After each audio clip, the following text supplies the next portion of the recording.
Chapter 572. Is the battle over there over? I felt a lot of tremors just now. Was it caused by the dragons? Akasha's face was pale due to the depletion of her mana, but when she saw Roddy covered in dirt, she quickly patted him with concern. Not far away, Merlinsala pretended not to see anything. She turned around to check on the infected beast that she had captured alive. The unlucky beast was howling in pain from being poked and pinched left and right. It had clearly become someone's victim to vent his emotions. Roddy, on the other hand, was overjoyed. Augustine had been eliminated, and the Orc Kingdom's attack had been neutralized by Elson City. From now on, no one would be able to threaten Efta. He held Akasha's hand and said, "The dragons are gone and Augustine has been killed. I can finally sleep in peace." Akasha was so shocked by the news that her mouth formed an O shape. Then, she laughed along with Roddy. She saw the blue short sword on Roddy's waist and pointed at it curiously. "Where did you get this? Did the dragons give it to you?" "Of course. Speaking of which, the frost dragon race is the best. Come, take a look." At this moment, Roddy was like a child who had gotten a new toy. He stuffed the short sword into Akasha's hand and began to explain the attributes of the short sword to her.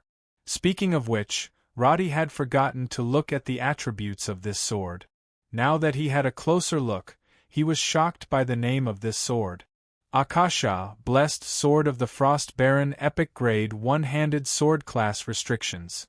Elementalist, Elemental Summoner plus 158 Intelligence plus 150 Spell Strength plus 178 Frost Resistance Effect. Recovers 1% mana every second. Effect. Lasts 100% longer for summoned creatures in the elemental plane. This sword also had no level restrictions. Obviously, the Lord of the Frost Dragon race, Victor, knew that Roddy was not strong at the moment. However, this equipment was definitely the best of the best. Putting the other attributes aside, the two special effects were worth tens of thousands of gold coins. The creatures summoned by elemental summoners from the elemental plane in the later stages were all very powerful. They were usually much stronger than magic pets and puppets, but the disadvantage was that most of them had a time limit. The stronger the elemental creature, the shorter the summoning time. Doubling the summoning time was equivalent to increasing the summoner's strength. Thinking of this, Roddy couldn't help but explain a little more to Akasha, but at that moment, he suddenly heard a hissing sound behind him. He turned around and saw that Marinsara was pulling the infected beast's tail. He quickly ran over to stop her. "Don't pull the tail off. When I get back, I can sign a devil's contract and see what this guy can do. After the Devil's Gate closes, this thing will be out of print." I know, but you still feel sorry for the demon. You are really one of a kind." Marinsara rolled her eyes at him and let go of the infected beast's tail. The infected beast was obviously very afraid of Marinsara. Just a moment ago, it was trying to attack with its tail, but now it was lying on the ground with its tail twitching in pain. Roddy scratched his head, feeling that Marinsara's attitude was a little strange. However, when he saw the infected beast, he remembered that he had already completed the Demon's Heart mission. He glanced at the contents of the demon contract, and felt that he could sign a contract with the infected beast in the future. The Doomsday Guards were just pure combat units, so they did not have much significance. However, the infected beast's effect on living creatures was worth studying. Just like how the dragons fought for the Devil's Heart, Roddy didn't think that the demons would never invade the continent again after he foiled Augustine's plan this time. The sooner he had a deeper understanding of the demons, the better his chances of winning when he faced them again. Even if these guys didn't come, Roddy would come to them one day. Just then, a Dragon Lance Knight called out to him from afar. Roddy glanced over and saw that a Teflon had woken up, so he quickly went over to check. The Teflon who woke up first was very young, and judging from her appearance, she should be a girl. However, her appearance was slightly different from the Teflon Roddy when he first met her. Now, she was more slender, and her fingers and tail seemed to have grown longer. The young Teflon's language was different from Bringa's, so Roddy couldn't communicate with them. He could only wait patiently. Fortunately, the other Teflons woke up one after another. When Elder Roddy sat up while rubbing his forehead, Roddy finally saw the pattern. It seemed that the stronger the Teflon, the later they woke up. Elder Roddy was the second to last to wake up. By now, the other Teflons had already regained their mobility, but the last Teflon who did not wake up surprised him. It was none other than Nora, whom Roddy carried all the way back. "Roddy, do you feel any changes in yourself?" The Teflons had been swept away by 2 demonic waves in the past 2 days. The first wave had awakened many Teflons to new abilities, and their appearances had also changed drastically. Looking at Roddy noticed that his appearance did not seem to have changed much, but his body was no longer as thin and shriveled as before. His skin was tight, and the wrinkles on his face had lessened. In other words, Roddy looked like he had become many years younger. "My lord, I feel like my body is full of power." Roddy looked down at his hands, and immediately activated his transformation. The sound of bones rubbing against each other could be heard. As Roddy grew taller and taller, his entire body was covered with curved magewebs that were similar to Augustine's after he transformed. His originally naked muscles were now covered with a layer of bone armor-like armor. Sharp nails grew out of his fingers, and bone spurs grew out of his elbows, knees, shoulders, and other joints. He looked like a high-ranking demon, and every part of his body could be used as a weapon. However, Roddy forcibly stopped this transformation halfway, because he found that his body size had far exceeded his expectations. If he continued like this, his loose pants would burst, so he quickly shrunk back to his original size. "I roughly understand. Show me again when we return to Elson City." Roddy dispelled Roddy's awkwardness, and then asked him to calculate the specific changes that had happened to these people. But thinking about it, these Teflons, who had undergone the second enhancement, should have become stronger. After several battles, if not counting the Teflons, the average level of Roddy's team was now 13 levels higher than before they came to Tasman. Augustine's EXP from this battle was also distributed to the team, which resulted in the Dragon Lance Knights now having a total level of 30, and the main infantryman like Irwin had also risen to a total level of 27. Akasha's advanced level increased explosively to 25, and Natha's advanced ranger level reached 21. As for Marinsura, Roddy found that her advanced elementalist level had reached 29, and she was about to reach the checkpoint of 30. It seemed like the difference between 29 and 30 was only 1 level, but to successfully advance, it required a lot of resources and effort. Marinsura was once a dragon, and her racial advantage allowed her to naturally cross this threshold. But now that she had to start all over again, what should she do without any experience? Chapter 573. The experience gained from killing 100,000 undead was 10 times more than the experience gained from all the previous battles. Roddy's drowning the 7 armies had caused the level of the 100-man team to increase explosively. This kind of leveling experience would probably never happen again in the future. Teflon's level was not small either. Roddy remembered that when he first met them, the average level of the village was only level 6, and the highest was level 10. But ever since they followed him, the 2 consecutive changes in battles made their level rise like a rocket. It was like an adult taking care of a child.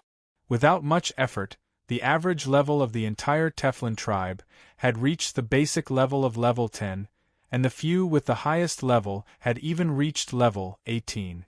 If one were to compare, the strength of these Teflon in armor was already comparable to Earl Moore's elite infantry team.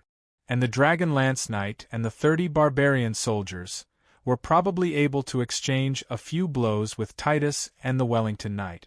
Their strength meant that the power in Roddy's territory would increase. And in Roddy's eyes, future battles would no longer be a competition of numbers. With the High Elves' crystal civilization as a guarantee, his method of warfare had advanced from the era of cold weapons to the stage of firearms. After this battle against the undead and repelling the orcs, Elson City would become the new star of the whole continent in the next 5 years. Roddy had no doubt about this, but now, Roddy felt that it was better to fill his stomach first. He looked through his remaining experience points, but he could not wait to level up now. Taking the meat soup from Akasha, Roddy sipped it while thinking about his future development path. Both Witcher and Elemental Summoner were limitless professions, and leveling up either one would be of great help to him. After thinking for a long time, he felt that it was too troublesome to choose the right one. It would be safer to make a list of skills after he returned to Elson City. Roddy, that Teflon is awake. Merlin Sala, who was eating barbecued meat, pointed at Nora, who was sitting up on a simple bedding not far away. Nora was staring blankly at the darkening sky, as if she had not figured out where she was. At this time, the soldiers and Teflon in the camp were eating around the campfire. The atmosphere after the battle was lively, but it was obvious that the Teflon tribe was still a little timid and eccentric. No one dared to talk to the soldiers. Roddy did not care. He asked Luther, who was sitting next to him, to call Nora over. But when Nora approached the campfire, Roddy realized something was wrong. The horns on Nora's head that symbolized her demonic bloodline had become extremely small. Her face shape, her skin color, and the length of her fingers looked normal. Only her purple tail showed the difference after her evolution. Can you feel any new abilities? Roddy was very curious. After the Teflon received the impact and mutated, they awakened a variety of abilities. It felt like the X-Men he had watched before. Some Teflon had the ability to lengthen their limbs for a short period of time. Now, not only could this Teflon extend his limbs, but his limbs could also become extremely soft like a fried dough twist. In battle, he could even have the strength close to Irwin's. Some had awakened the power of fire, and could throw purple explosive fireballs like mages. But most of them were the transformations. Including the 22 Teflon who had awakened the transformations before, there were currently 82 Teflon members who had the transformations ability. Among them, the strongest was Luther. His strength and explosiveness had probably far surpassed Irwin's at full strength. Nora, who had just awakened, originally had the acceleration ability. But now, after listening to Roddy's question, she looked down at her body in confusion. It seemed like she did not know how to use her new ability. But while she was pondering with a frown, Roddy, Marinsara, Akasha, and Natha, who were sitting around the campfire, all exclaimed in surprise. Then, they watched as Nora disappeared into thin air. This feeling was completely different from the stealth spell. No matter how high the stealth spell that Roddy and Natha used was, it could still be seen at close range. However, Nora's skill made her body completely disappear. It felt like the stealth spell of mages. However, the stealth spell had many restrictions. Once the caster moved, they would reappear. But when Nora reappeared, she had already taken a few steps forward. Obviously, she was not restricted by this condition at all. Not only that, when Nora raised her hands, her human-like fingers suddenly extended out sharp fingernails. This change made even her a little confused. Nora extended her tail in front of her as if she was experimenting. After a moment of concentration, the originally slender and long tail also turned into the shape of a knife.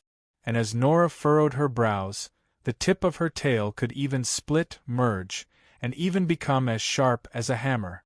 I've really picked up a treasure this time. Roddy felt as if he had won the lottery. Nora's abilities did not seem to be comparable to those of Luther and the others who were strong and powerful. But in Roddy's eyes, This was simply tailor-made for the assassin profession. Stealth, acceleration, transformation, and with the right training, she would definitely be the most suitable for special agent activities, such as assassinating or stealing intelligence. Elson CIA? That's not a bad idea. But his mind was filled with thoughts on how to set up an intelligence department, and he did not realize that the words he had just blurted out were a little ambiguous. Marinsula narrowed her eyes and glanced at Roddy before continuing to eat the roasted meat with a slightly angry expression on her face. Although Akasha had a gentle personality, how could a girl with a hot figure like Nora be willing to be called treasure by Roddy? Akasha would not open her mouth to act coquettishly, but she pouted her lips and did not say a word. Natha looked at Roddy and then at Nora before lowering her head to continue drinking her soup. But because she was distracted, she immediately scalded her mouth, and she could only grit her teeth in pain. It took Roddy 10 seconds to realize that the surrounding atmosphere was chilly. When he saw Akasha's expression, he immediately slapped his head and said awkwardly, "That was a slip of the tongue, a slip of the tongue. Ahem, Luther, take her to eat something first." Of course, Luther understood the situation. He quickly dragged the confused Nora away, leaving Roddy to stutter as he continued to explain. Old Mancius.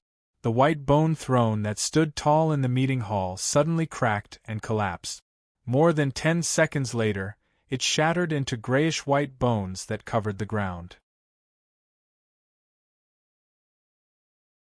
Chapter 574.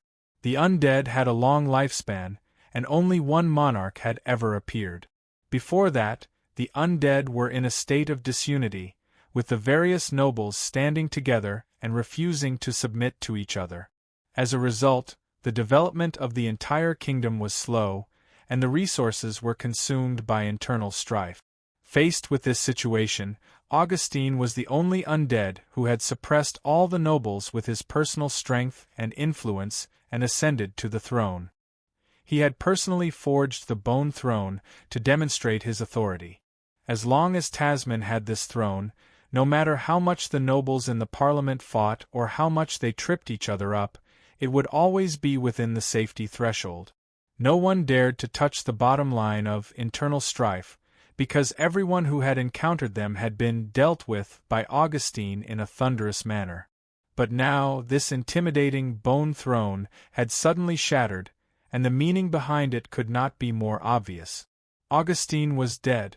Not only did his death mean that Tasman had lost a top expert, but it also meant that the upper echelons of the undead no longer had anyone who could suppress all the nobles and integrate the undead's resources. In other words, from today onwards, the upper echelons of Tasman would inevitably fall into internal strife again, unless someone could once again stand in Augustine's position and erect the Bone Throne. But was it possible? The Parliament nobles' expressions changed dramatically as they looked at each other, sensing the fear and greed in each other's eyes. But Augustine's suppression over the years had allowed them to maintain the most basic vigilance. No one could be sure if Augustine had really been destroyed. What if he suddenly came back to settle the score? So soon, someone suggested leaving, and the other nobles began to follow suit. Everyone heaved a sigh of relief as they left, glad that the power struggle had not directly started in the Parliament Hall. But behind the scenes, they could not help but feel a little lost. When Augustine was around, many people had blatantly opposed his political views. Everyone quarreled with each other, but Tasman eventually prospered, and its national power had accumulated to an unprecedented level. But now that Augustine was gone, who would make the national policy?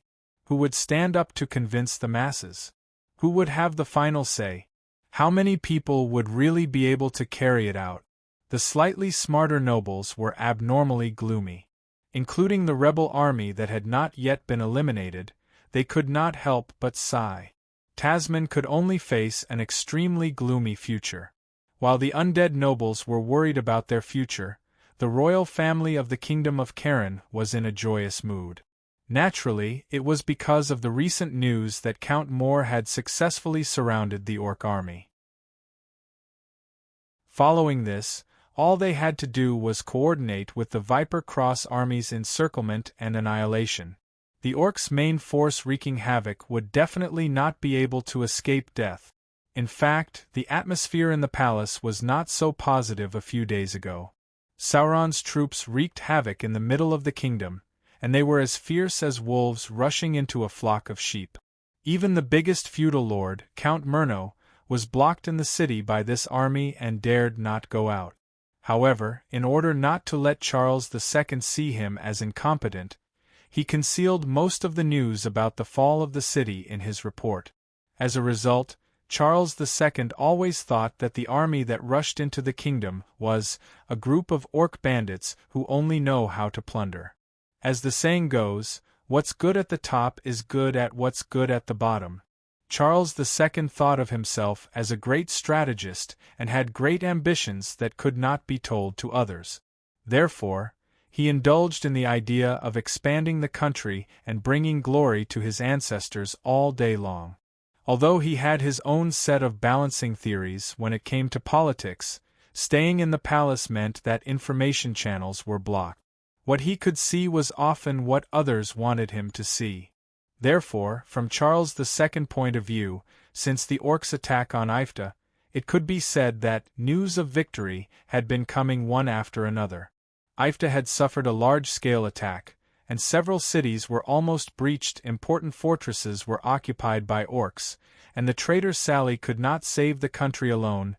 Many cities had no power to resist, and could only close their gates to defend themselves. Soon, they would run out of ammunition and food, and there would be corpses everywhere. If the letters on Charles II's desk were all true, then the Orcs would have already taken over half of Ifta by now. But the real truth was covered up by these splendid battle reports. Just like the letter in Charles II's hands, the content of which was written, "The Orc army has gathered to attack Elson City." The city lord, Roddy, was terrified upon hearing the news, and has already led a small group of troops to flee in advance. The latter part of the letter described in detail how Roddy had fled in a hurry after the Orc army approached. It was accompanied by the words, "This is information blocked by Elson City, and the residents in the city do not know about it." Charles II, who had finished reading the letter, clapped his hands and laughed. What a great cabinet prime minister! Ha, he really encountered Orcs, but he ran faster than anyone else. I originally thought that he might become an opponent worthy of my attention, but I did not expect him to be so weak. Tsk. The monarch threw the letter to the side, and then said to Count Milner, who had been standing at the side with his head bowed, "I know your difficulties. The Orcs have never been like humans. They all have a tribal system, and it is normal for the chief to be disobedient. This time, you are at a disadvantage because you do not understand the Orcs. Look, didn't Count Moore solve the problem? There is nothing to worry about, and you don't have to blame yourself." Ever since Milner came in to report, he had maintained a remorseful expression on his face. It was too embarrassing that the Bergen territory had been used as a granary by the Orcs. Even if he said that it was a robbery, it was enough to show that there was a big flaw in his previous plan. So now, he put on such a posture to let Charles II understand his loyalty and difficulties. Now, it seemed that the Emperor had obviously forgiven him. According to the current battle reports, as long as the Orcs outside the Imperial City were dealt with, Charles II could prepare to recover Ifta. The power of the royal family would also take a huge step forward, and the entire kingdom of Cairn would gradually be incorporated into the territory controlled by the royal family. Thinking of this, Charles II was filled with heroism. He waved his hand and said, "These days, you have worked hard even if you did not make any contributions. Milner, you are my most trusted right-hand man. So, any reward for you is deserved." He patted Milner's shoulder and promised, "After Moore has dealt with these ignorant green-skinned barbarians, I will start the war to conquer Ifta." By then, you will also be one of the main forces in the war. As long as you can conquer Efta, I will promise you 3 earldom territories." These words immediately made Milner excited. The earldom territories of Efta were much larger than the other parts of the kingdom. The combined forces of 3 earldom territories could almost be compared to the entire territory of some small countries in the east. He immediately knelt on one knee and said in a clear voice, "Milner, remember that all of this was given by His Majesty. The Milner family will forever be loyal to His Majesty." Unfortunately, the show of appreciation between the monarch and his subject had not ended yet. A new military report was handed over by the eunuch. Charles II smiled and took it. He said to Milner, "This can only be news from Moore. I guess he has already dealt with the orcs." Chapter 575. Your Majesty? Milner immediately realized that something was amiss. However, he could not read the letter, and could only wait for Charles II's reaction. The latter's breathing quickened, and he heaved a sigh of relief after reading the last few sentences of the letter. No one knew that when the monarch received the news that the orcs had more than 2,000 wolf riders had broken through the defensive line, the first thought that came to his mind was not to continue the encirclement, but to consider if he should escape from the capital. When he saw that Earl Moore had confirmed that the orcs had left for the east of the kingdom, the monarch felt as if a heavy burden had been lifted off his shoulders, and he gave up on the thought that he had almost said. Charles II wiped the sweat off his forehead, and suddenly felt a little embarrassed.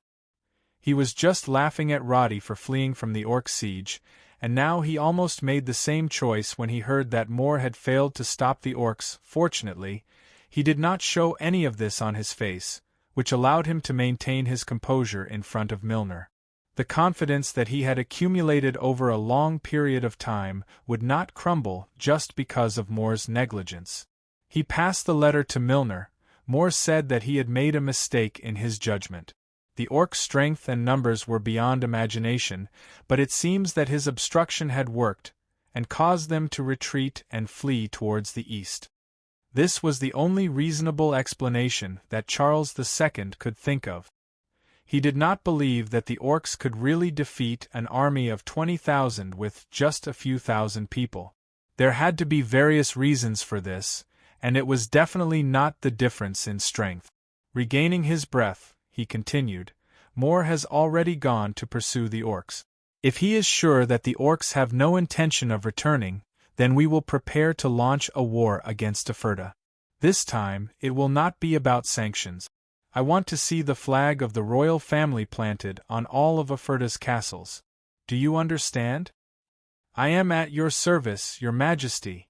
Asterisk, asterisk, asterisk, asterisk, asterisk. Just as Charles II was immersed in the imagination created by his subordinates, Elson City was preparing for the triumphant return of Roddy's army. When Camilla received the news from Nada, who had flown back in advance, she could finally put her heart back into her stomach. After that, she began a series of actions. The Guardian, who had the authority to spread information throughout the city, first released more processed news to confuse the Cullen royal family. Then, she gathered the orc captives to a special camp for discipline. At the same time, she made arrangements inside and outside the city, announcing Roddy's achievements to all the residents through announcements and posters. This was a historic victory. When Camilla first heard Natha's story, she couldn't believe it was true. However, after confirming it, she finally realized that what Roddy had done had really changed the future direction of the entire country. Something like this had to be used to boost everyone's morale and strengthen the cohesiveness of the people. So, Camilla was so busy these few days that she had no time to sleep. However, the sense of pride in her chest made her not feel tired at all. If not for her status, she would have personally posted the posters and given a speech on stage. However, Magister Houdini was obviously not as excited as she was. At this time, he was still writing his thoughts in the laboratory of the Pasha Magic Tower. The effect of the floating space tower's attack is beyond my imagination. The magic structure of this city is very different from the magic that Lastman has mastered. So far, I have only obtained a few very shallow conclusions in my research. However, it is enough to prove that the magic civilization here is more complete and more powerful than the system that we are proud of. The power of the spell that they call arcane missiles is only equivalent to the power of a lesser flame bomb. However, after the floating space tower is equipped with a magic array, it produces an amazing collective effect. The energy that they call crystals is obviously the foundation of everything. Magister Houdini did not forget to record after completing one experiment after another. The mages of Lastman had a very systematic way of summarizing their experience. The most basic method was to constantly record experiments and speculations, and then verify or refute them through experiments. This way of thinking was very similar to the scientific verification method that Roddy was familiar with. It was no wonder that Lastman's magic community developed rapidly and had an open culture. Just this scientific research method alone was incomparable to that of the Kingdom of Karen, which treasured its own knowledge. After writing another summary, Houdini stood up and stretched. He looked down from the window of the Pasha Magic Tower. In the distance, he finally saw Roddy's small but imposing team arriving at the city gate. Houdini hurriedly got up and put on his formal attire. He called his apprentices who had dressed up solemnly and walked down the magic tower together to personally welcome the triumphant return of the city lord. For this day, Camilla could be said to have put in a lot of effort. The city was not rich at the moment, but its population had been increasing with the rapid development. It was a piece of cake for the Guardians to spread the news in such a city. So now, almost all the onlookers could vividly describe the story of Roddy's victory over Augustine, as if they had seen the city lord beating up the undead emperor with their own eyes. The Tasman Empire was described as an evil force that was trying to swallow the whole world. Although it was not an exaggeration to say so, after all, no one in the Kingdom of Karen had seen the horror of the undead army.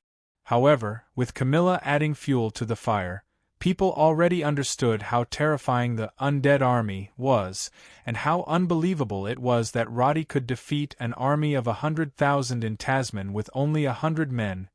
If it weren't for Lord Roddy, I'm afraid the Kingdom of Karen would have suffered.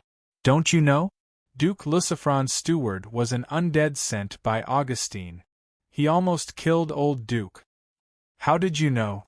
I really didn't know. I heard it in Hogg's bar yesterday. Don't tell anyone. At that time, the city lord already saw through the undead's plot. Do you know that so many nobles died in the east some time ago? Wasn't that done by the orcs? Heh, how do you think the orcs know the location of those nobles? You said it was the undead. How is that possible? Hey, there are many things that are impossible, but this is true. Let me tell you. In this era of underdeveloped information, even the most absurd lie could be told 100 times and become the truth, let alone something that had really happened. True and false information mixed together and spread. The people finally gradually realized what Roddy had done all these years. At first, Cabinet Prime Minister was often a title that people often ridiculed because Roddy's policies were too obviously biased towards Elson City. But now, when the news of Elson City defeating the 10,000 Beastmen army, Roddy killing the 100,000 undead army, and the undead emperor personally killing the 100,000 undead army, no one doubted the accuracy of this cabinet prime minister anymore.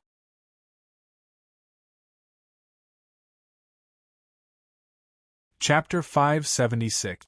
So when Roddy's team entered Elson City, at least half of the people in the city spontaneously gathered around to celebrate the team's triumphant return.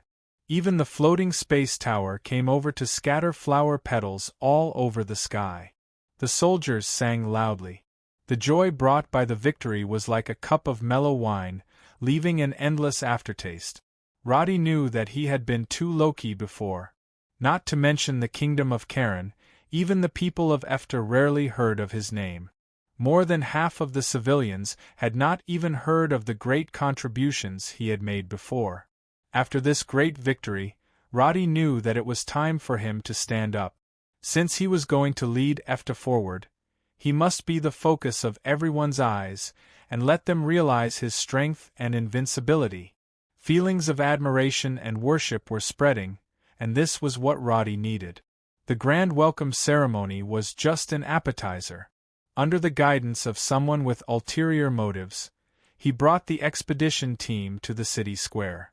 Together with Sodeler and the captain of the cavalry, he personally went up to the stage and awarded them the Guardian Knight medal. This medal did not confer the title of knight, but pure glory. But just when the onlookers thought that this was the end, he directly threw a heavy bomb. Each Guardian Knight would receive a reward of at least 100 gold coins. This was not an empty promise, but real gold and silver. Roddy asked Camilla to prepare 3 days in advance, just to let most of the people in Elson City witness this moment. So all the onlookers watched an Elson City transport ship slowly enter the venue, and a whole ship of gold and silver coins was pulled over. Because gold coins were scarce, most of the 10,000 gold coins were eventually calculated into silver coins and distributed to the soldiers. When the whole ship of coins was piled up together, the visual impact was indescribable, a real mountain of gold and silver.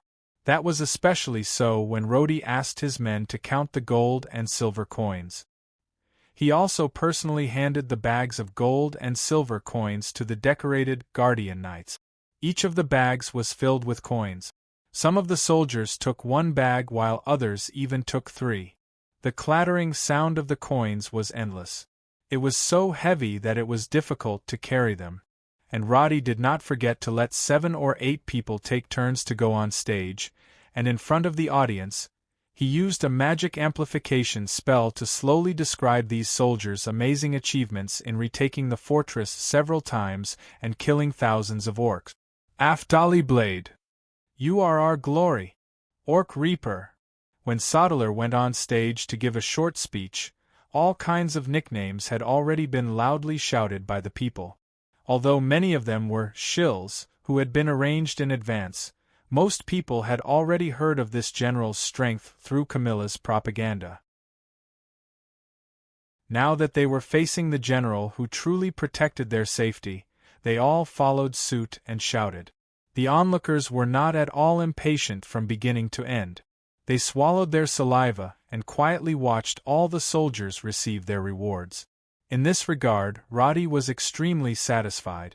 This kind of award ceremony had a very far-reaching impact. Most of the time, only nobles had been awarded the honor, but now, as soldiers, they had won a huge amount of money and honor. This made the civilians feel a different political atmosphere compared to other cities. Then, Roddy did not forget to give a short speech.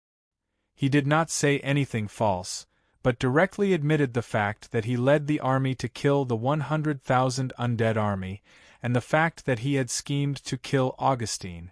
This was also a moment of historical significance. All the guesses were personally admitted by Roddy. The titles of Strongest Lord, Strongest Prime Minister, Invincible, and so on were completely confirmed.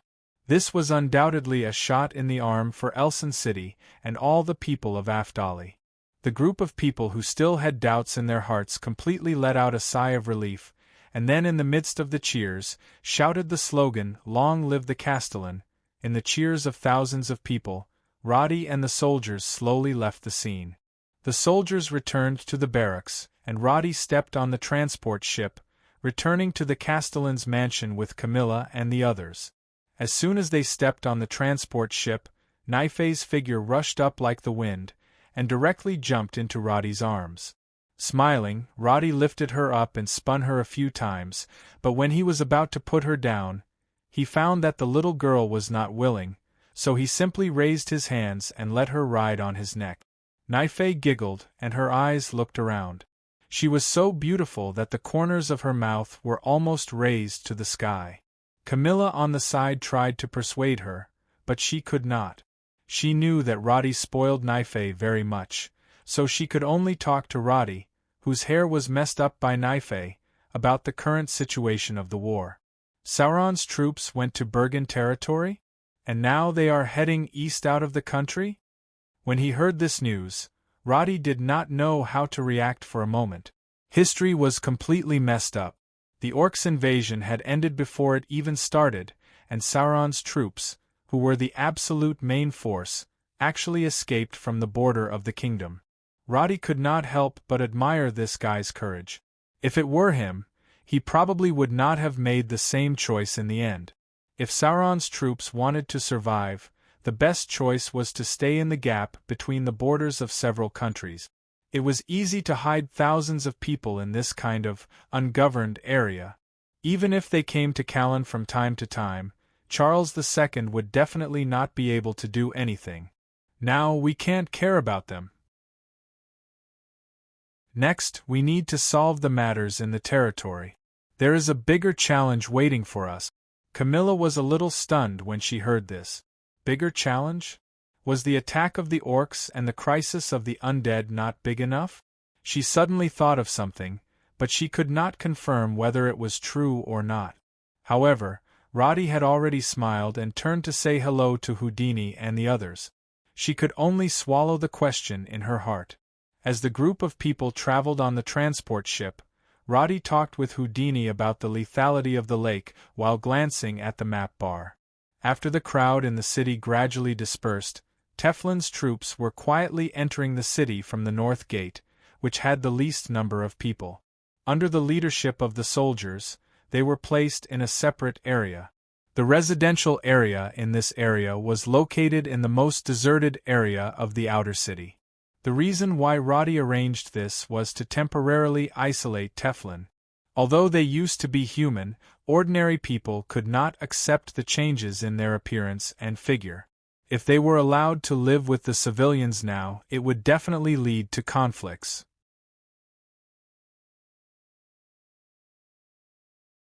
Chapter 577.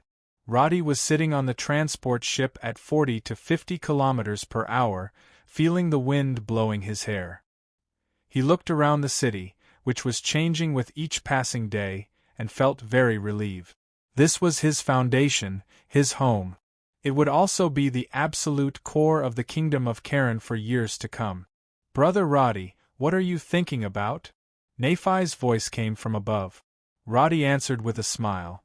"I'm suddenly thinking, if I lay the track of the transport ship between Elson and Hollier City, what do you think? Of course. In that case, wouldn't we be able to find Big Sister Sally much faster than now?" Nafai said casually, but Roddy felt several cold eyes sweeping over him. But when he looked around, he found that the people on the ship were chatting, as if no one had heard what he said just now. Fortunately, Nafai's next words helped him out. "Do you need a lot of people to build the track?" "Yes, but I already have a choice. These guys are much more suitable for hard labor than humans." Roddy looked at the military camp he had just passed. The captured orcs were not human nobles, and no one would want to ransom them. So how could Roddy let go of these high-quality labor? "How is the battle in Efta now?" Roddy asked Camilla, who had been standing beside him. Camilla was like a well-trained secretary, and answered without hesitation, "The orc troops near Elson City have been basically wiped out. As for the ones who escape, I did not carry out air attacks." "The main floating space tower's range is not enough?" "No, it's because if we continue to fight like this, our energy reserves will be in danger." Camilla's answer made Roddy raise his eyebrows, but then he thought it was understandable. Although he had brought back a lot of essence of water, Elson City was constantly opening new buildings, unlocking new skills, and launching a full-load floating space tower to carry out carpet bombing on the orcs. If he had not accumulated crystal reserves for half a year in advance, he was afraid that this battle would have completely caused him to go back to the time before liberation. The energy problem," Roddy sighed in distress.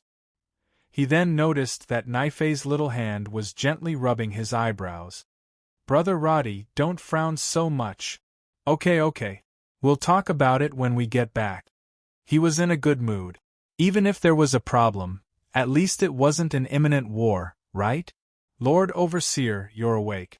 Early in the morning, in a simple camp in the forest outside of Elson City, Duda opened his eyes in confusion and slowly sat up. His collarbone had been broken when he fell from the wolf's back and hit a tree. It was burning with pain. There were many wounds on Duda's body because of the impact of the arcane bullets, but the orcs with high endurance did not care about such pain. For Duda, he had been living in similar pain for his entire life. If it weren't for the countless scars from battle, he wouldn't have reached the level of a military overseer. Duda rubbed his temples with his fan-like big hands. Memories of the time before he fainted gradually appeared in his mind, and a panicked expression appeared on his face. He turned his head to look and finally found the remaining 8 guards around him. After some conversation, Duda also learned of the complete defeat of the army. A huge sense of loss made him sit on the ground. Even the changes in his body and the great increase in strength could not make his mood better. Duda felt his mind was a mess. He didn't even realize that his thinking speed was much slower than before. He couldn't even decide whether to retreat or not. What should I do? Should I choose to escape from here? Here, what is this place? Wait, who am I?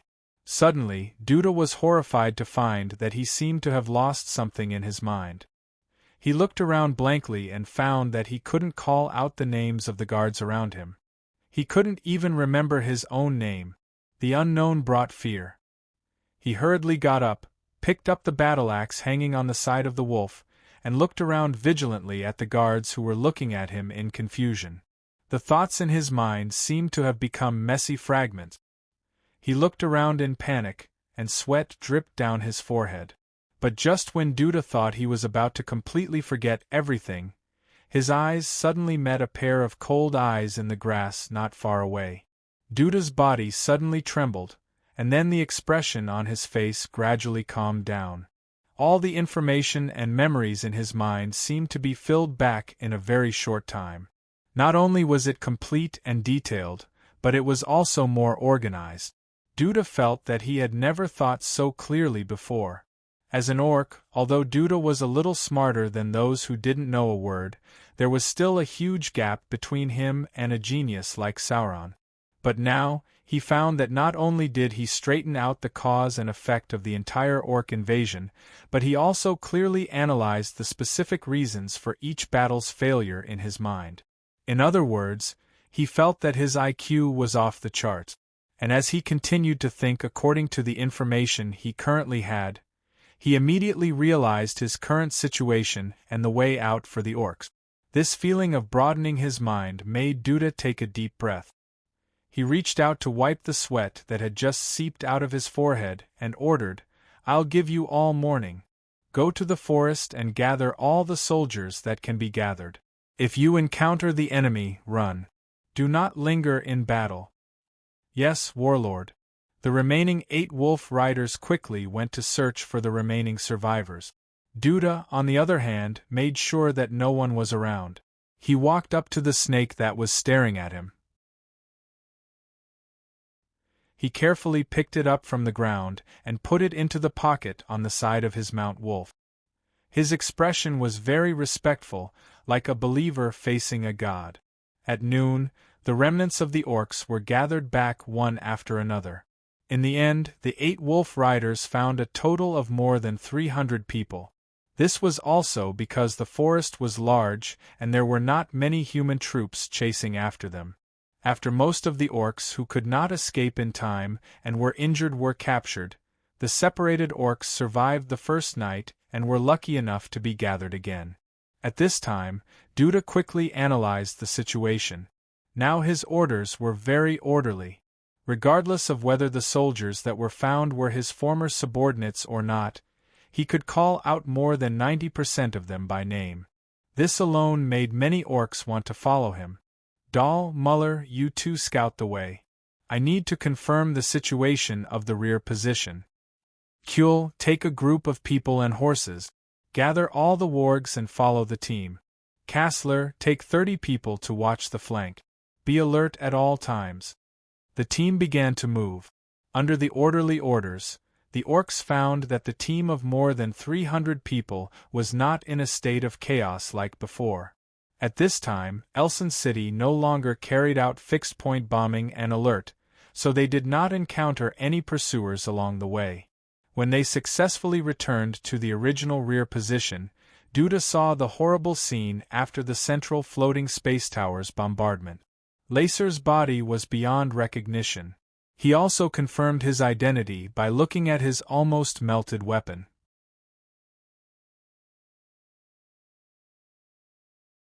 Chapter 578. This guy isn't lying to me, is he? Augustine is dead too? An army of 100,000 undead? Are you sure this is correct? Within Holier City, Sally was so shocked by the contents of the letter that she was reading that she began to cry out. Compared to the gloomy look of 10 days ago, Duke of Ifta now looked relaxed. The 40,000 orc army that had gathered in the territory had either died or fled. According to the battle report from Elson City yesterday, the number of captives alone was more than 4,000. It was enough to imagine how terrifying the victory was. But the scariest thing was yet to come. A letter written by Roddy after his return made Sally wonder if it was a prank written on her behalf. As a duke, she naturally saw things much more clearly than the commoners. If Augustine was dead, then Tasman could almost be removed from the list of threats to Ifta in the future. They could even consider a certain degree of encroachment on Tasman to obtain scarce resources. 100,000 undead were drowned in the flood in exchange for Ifta's peace for the next few decades. I don't think the Prime Minister would lie or joke, Titus reminded him. If someone else had said this, I might have doubted the veracity. But ever since the Prime Minister came, he always seems to remind me that my imagination is not rich enough. The Grand Knight shook his head and smiled bitterly. If old Duke saw this letter, he would be pleased with the decision he made. Sally's hand holding the letter slowly dropped. She pursed her lips and thought of the scene of her father, Lucifron, and Roddy standing in front of the map and talking about the pros and cons. Her father had been harmed by the undead and died in battle to protect Ifta. This great hatred made Sally want to fight Augustine personally. But as long as her brain was normal, she would know that this was completely unrealistic. A dispute between countries was not a fight between gangsters. Moreover, she was just a duke. But now, she had witnessed a miracle happen. Roddy had gone straight to their doorstep. Not only did he flatten the foundation of the undead army, but he also killed the powerful lord of the undead. No matter how she thought about it, it was a dizzying and unreal feeling. However, after the sorrow, Sally's heart was filled with joy and pride. She was glad that she had insisted on her own idea and did not go with the flow and marry a noble. Instead, she had pursued this amazing guy step by step. This blockhead, I wonder if he's injured. Sally had no idea about a strong person like Augustine. She asked Titus, but the latter also shook his head. The strongest person they had ever seen was the undead Magda who had launched an attack on Holier City. But thinking about how Augustine could rule the entire Tasman, he should be much stronger than that guy. But no matter what, Roddy had perfectly completed his strategic goal. A desire to catch up rose in Sally's heart. She did not want to end up with a sleeping victory, because she did not do anything. So she immediately asked, "Then we should be able to surround the last of the orcs' troops now, right? They have now lost their backbone. I'm afraid they will collapse at the slightest touch." "That's what I thought, Your Excellency. Knight Wellington's troops are not far from the fortress occupied by the orcs. He should lead the soldiers to surround them from 3 sides. This should be the most suitable choice for now. Then it's decided. We must do it as soon as possible." The plan was finalized. Sally could not wait to write the expedition order. Although the war against the orcs had only lasted for 2 months, Sally had learned a lot. Titus was a qualified commander. His analysis of the battlefield situation and judgment of the enemy's strength were always on point. However, it was precisely because of this that Sally fully realized how weak Ifta was right now. The nobles were weak, and the soldiers were not trained. The long period of peace had almost made Ifta lose the ability to fight back against the orcs on land. If the Dukes of Angmar had not prepared for this war nearly a year in advance, if they had not resolutely carried out the policy of defending instead of attacking, most of the troops that had been gathered with great difficulty would have become cannon fodder in front of the orc army. She had heard Roddy talk about the strength of the orcs' land warfare, but she did not have a concrete idea at that time. But when the results of the war were presented with cold data, Sally had no excuse to refute Roddy's conclusion. Weak was weak. Even if the orcs did not wear armor, they could still defeat most of the nobles' private troops. Not to mention Ifta, just look at the central and eastern parts of the kingdom that had been flattened by Sauron. We must eliminate the roots of the trouble. Sally wholeheartedly wanted to completely eliminate the orc troops in Ifta. But she did not expect that on the third day after the order was issued, when Knight Wellington led 3 armies to surround the fortress where the orcs were, it had already become an empty city. The orcs had escaped. This kind of escape was not a rout, but a planned retreat. The supplies, weapons, and armor were all taken away. The rest were set on fire if they could, and ignored if they couldn't. It was obviously full of accurate strategic intentions, and because they did not carry out a large-scale massacre after occupying the city, there were still many survivors in the city.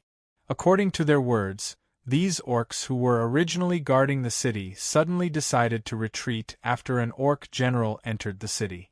Before that, when the orc captain of the city saw Duda retreating with 400 remaining troops, he could not accept the fact that all the troops were almost wiped out and actually refused to carry out the retreat order.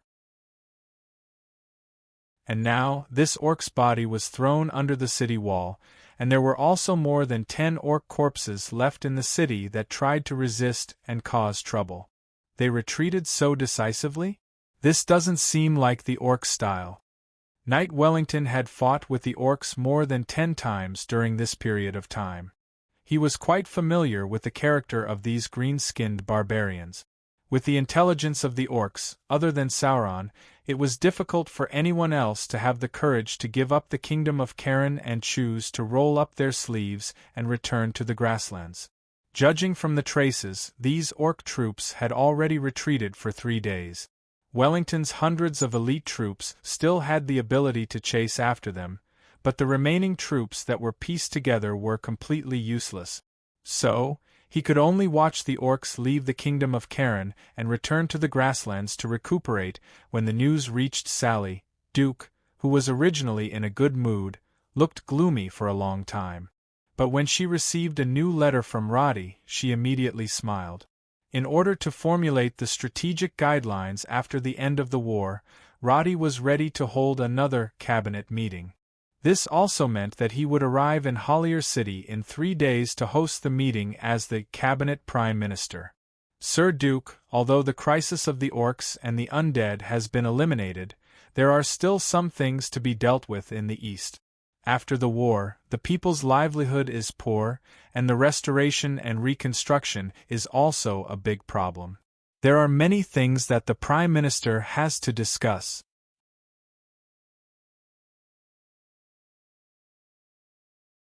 Chapter 579. For Teflon, their first night in Elson City was a sleepless night. Among the cities built by Tasman's lambs, even the most prosperous Fort Collins could not compare to Hollier City. This was the upper limit of their economic base. After all, they were isolated in an environment surrounded by mountains and had almost no foreign trade. It was inevitable that they would develop slowly. Before being infected, they were all residents of the villages on the outskirts of Tasman cities. In other words, they were country bumpkins who would never go to the city in their entire lives. After becoming Teflon, their lives were basically no different from those of savages. They lived without clothes and food for decades. farming became an unattainable luxury. But ever since Elder Luther decided to follow Roddy, their lives seemed to get better. They could eat meat porridge every day in Tasman's villages. Under the protection of the soldiers, they did not have to hide in fear. This kind of life was enough for them to shed tears of gratitude. But when they came to Elson City and lived in warm and clean houses, the huge contrast made it hard for them to digest for a while. Walking on the flat stone road, Nora looked up at the blue sky. There was no damp environment or continuous rain here. The warm and dry wind slid over her fingertip. She could not help but take deep breath. The street in front of her was spotless. It did not have the dirty smell of feces mixed with the filth of a village. The stone buildings were not only similar in shape but also very elegant. High elven-style sculptures could be seen everywhere on the buildings. The exquisite carvings were so exquisite that Nora did not dare to touch them. More than 200 Teflon were temporarily allocated 60 houses, according to their families. For ease of management, the residential areas in Elson City were built centrally. So the 100 houses were all next to each other and distributed around 2 streets. Outside the residential area was the area that Elder Luther warned not to go out for the time being. Now, Elder Luther was no longer the only person in charge of all the Teflon. Nora looked curiously at the tall building at the end of the street. There was a wooden sign on it, but she could not read it because she was not educated. She only vaguely remembered that it was called District Committee or something like that. On the first day, everyone received new clothes, food, and house keys from this committee. At the same time, he also saw the shop next to it. There were fancy new clothes, cooking utensils, and all kinds of delicious food. During dinner, Elder Luther personally gathered everyone and talked about the rules of Elson City for 2 hours. What made Nora a little excited was that Elder Rude said that in the future they would be able to freely travel between cities, be it markets, theaters, or pubs. However, for the first month, everyone was only allowed to move within the designated area. At the same time, Elder Rude emphasized that no matter if it was to purchase goods or to watch a play, they would have to pay with money.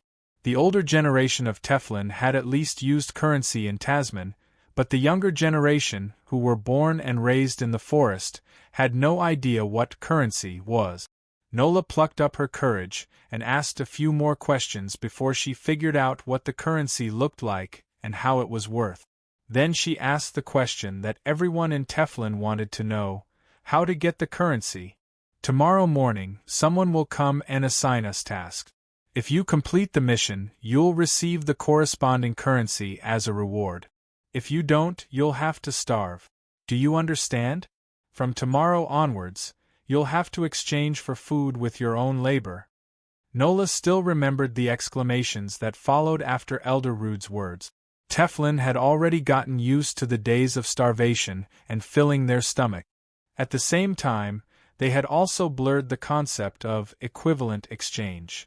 Teflon, who were old and weak like Nola's mother, could not do anything during the migration. They could neither hunt nor grow crops. At most, they could only go to the forest to pick wild fruits and mushrooms for a sumptuous meal. The concept of food would be taken care of by the hunting team had been implemented for decades. Before they arrived in Elson City, they had been eating from the same pot. So, until now, many Teflon had not accepted this concept. When Nola walked on the street, she could vaguely hear many Teflon complaining about this system. There were lazy people in every tribe. It was normal for this to happen. Nola was young, but she was already a reserve hunter. So, she was already mentally prepared to work hard. After eating the oats her mother cooked in the morning, she went to the district committee early and waited for the task that might appear today. Nola's attitude towards life was very positive, which was something that no other Teflon could compare to. Not long after, a group of Elson City soldiers arrived as scheduled. The first thing they did was to ask Teflon, who was willing to accept the task, to follow them to the location. Nola did not hesitate to sign up with the other members of the hunting team. Behind them, some young Teflon who had gained the transformation ability because of the mutation also eagerly followed them. However, those who had been with them for a long time now stood where they were and did not move. There were more than 230 people, but only 70 of them were willing to come out. Rude's face did not look good, but he did not say anything. The leading soldier was even more expressionless. He turned around and led the group across the street to a warehouse full of goods. Then, he explained the task in detail. The task was very simple: carry boxes of goods to the transport ship. Each person would be paid according to the amount of goods they carried. This kind of task was easy for Teflon, who had the transformation ability. The group of young people started to do it. After the transformation, this group of tall and strong guys could easily carry a few hundred kilograms of weapons. Whoosh whoosh whoosh whoosh, the ship was filled to the brim. Just when they were feeling proud of themselves, the group of country bumpkins almost fell to the ground in fear when the transport ship started to move. When they saw the dozens of tons of goods being easily carried away, Nola and all the other Teflon members could not help but open their mouths. They could not say anything for a while. The best transportation tool they had ever seen was a horse carriage. And a horse carriage could only carry a little more than a ton of goods. Not only that, it was also troublesome to take care of the horses. They could not starve or freeze, and even if they were sick, they had to rest. But what was this monster that carried away dozens of tons of goods in the blink of an eye?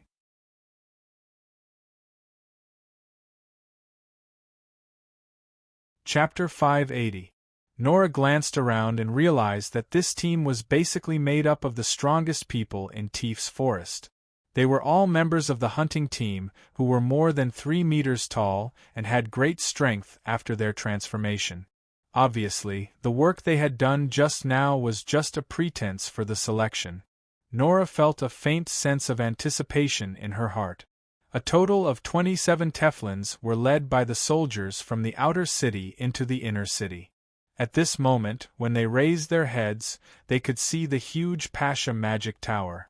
At the same time, the floating towers in the sky around them made them exclaim in admiration, especially the central floating tower that was almost stuck to the clouds. Had the human world outside of Tasman developed to such a level? Nora's heart was filled with awe.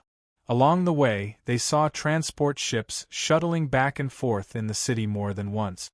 They also saw some buildings flashing, and in the distance, a floating tower sucked up water and sprayed it on the ground. Everything in front of her was challenging Nora's common sense. When the team finally stopped outside the barracks, she noticed the orc captives being escorted out. The tall, muscular orcs lined up in an irregular line, walking out of the city under the shouts of the human soldiers. Obviously, the construction of the town outside Elson City urgently needed these high-quality laborers. Large areas of the forest had been cleared to make a huge open space. Besides farming, Roddy had already planned to build a new town next to the river in the southeast of the city. This town would be the first stop of the transport ships out of Elson City in the future. It was also the first large-scale comprehensive residential area he would build for the dense population in the future. However, Nora clearly didn't understand these things. She could only judge that these orcs were defeated enemies, because there were always those who disobeyed the order and were whipped by the soldiers. And these smelly orcs weren't dressed neatly. More than 20,000 orcs tried to attack Elson City a few days ago. They failed and were captured. This is what happens when you go against Lord Roddy. Elder Rod, who had arrived earlier, explained to them. At the same time, he took out a piece of parchment and began to speak according to the rules on it. "All right, come over here. The fact that you have been chosen to come here means that you have been recognized by Lord Roddy. You are the best warriors in Teflon. Your salaries will be higher than those who are left behind, and they will be paid around 10 to 15 silver coins per month." Nora had learned about the prices of goods yesterday. 1 silver coin could buy enough food to last him for 5 days. In other words, The simple but hard work of transporting goods was enough for a Teflon to get enough food. He might even be twice as rich as he used to be. But when she thought about the 100 lazy fellows in the residential area who were unwilling to work, Nora was sure that many of them would starve. But this had nothing to do with her. What she was most concerned about now was what she could do next and what kind of reward she could get. Castellan Roddy thinks that those chores are too easy for you because you have excellent physiques and have cultivated enough combat skills in the forest. Luther pointed to the drill ground of the barracks and continued, "So, Lord Roddy hopes that you can join the army of Elson City.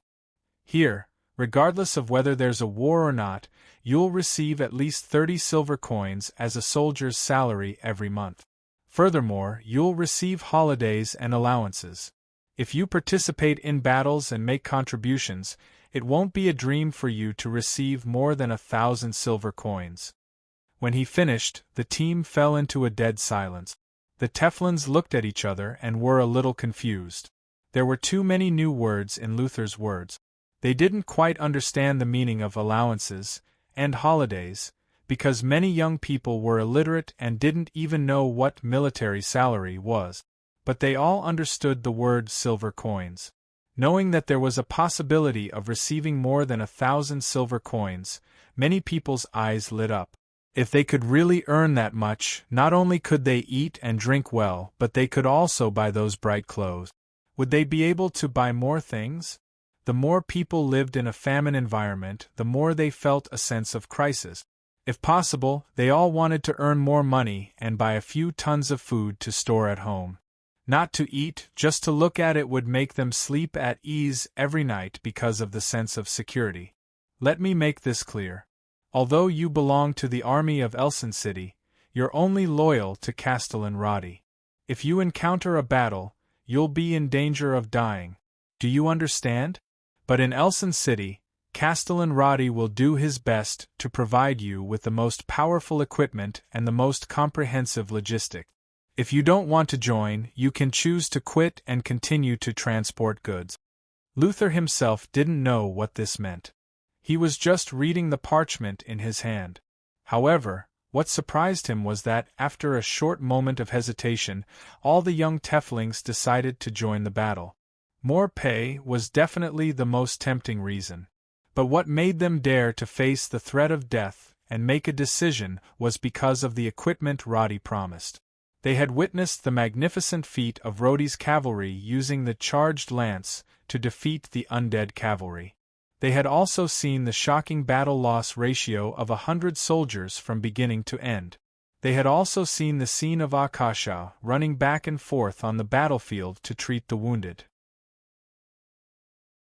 Although Roddy never publicized the level of equipment of Elson City's army, the fact that they killed a bloody path on the battlefield was more effective than any slogan.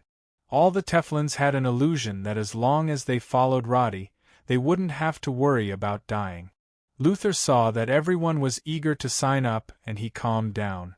Although Roddy didn't let Luther join the team, he gave him a target. There must be more than 20 Teflons in the team. If there were less, he would be punished. If he completed the target, he would be rewarded with 80 silver coins. For every additional Teflons, he would be rewarded with 50 silver coins. He was ready to persuade them, but he didn't expect these young men to be so cooperative. Besides Nora, there were 25 people in the team, which meant he could get a lot of money. It was almost equivalent to the salary of those Teflons for a few years. With such a big reward in front of him, Luther worked harder than anyone else. He smiled and took out the contract for everyone to sign. However, just as Nora was about to press her fingerprint on the contract, Luther put away the contract and said, "Lord Roddy has another task for you. The rest of you follow Officer Carter into the barracks. Obey his orders, understand?" Carter, who was already the instructor of Elson City's military camp, took over the team. He didn't care about the language barrier at all. Training a bunch of new recruits was too easy for him. After Carter left with the new recruits, Luther brought Nora into the Pasha Magic Tower. When he entered, He was also confused by the complicated stairs and corridors. Fortunately, Camilla was already waiting here. She looked at Nora curiously. Her eyes swept over the horn on top of Nora's head and the tail that was always slightly raised. Then she raised her hand and asked the two to follow her upstairs.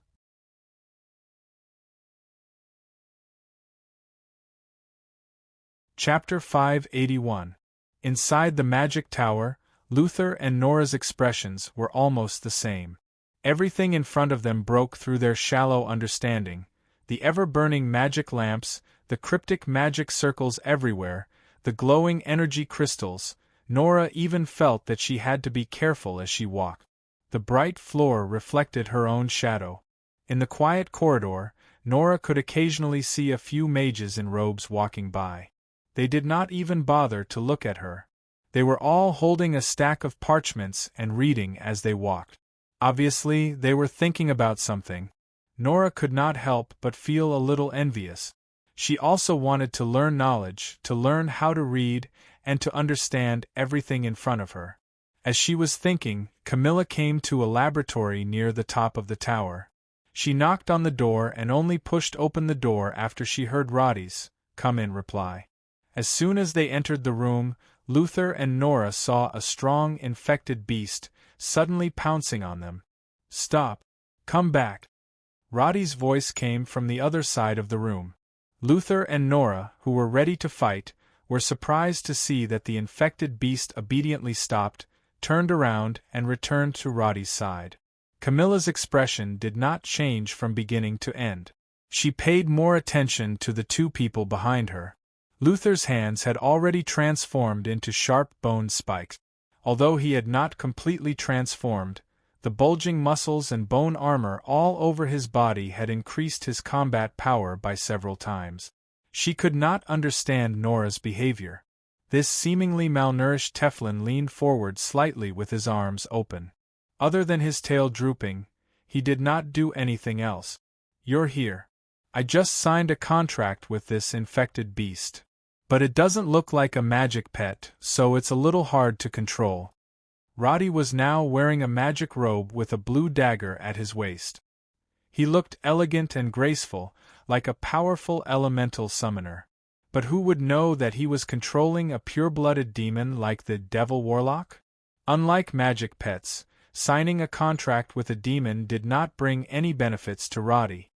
He only had the right to command the demon, and he basically had to shout to give orders. It was not as convenient as having a telepathic connection with a magic pet. This was actually equivalent to having an obedient subordinate.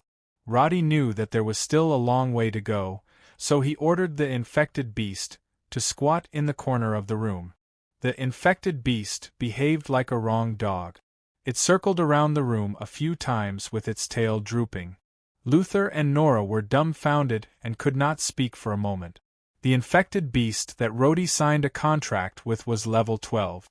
When he signed the contract, a name notification popped up. Roddy felt that after the mutation, the beast's body had expanded. It used to look like a giant dog, but now it looked like a strange bear. Roddy decided to name it Misha to commemorate the giant bear pet of the Beast King. But Roddy's body was much stronger than a bear's, so he named it Misha. It was originally like a giant dog, but now it looked like a strange bear. Misha was much stronger than a bear, not beast.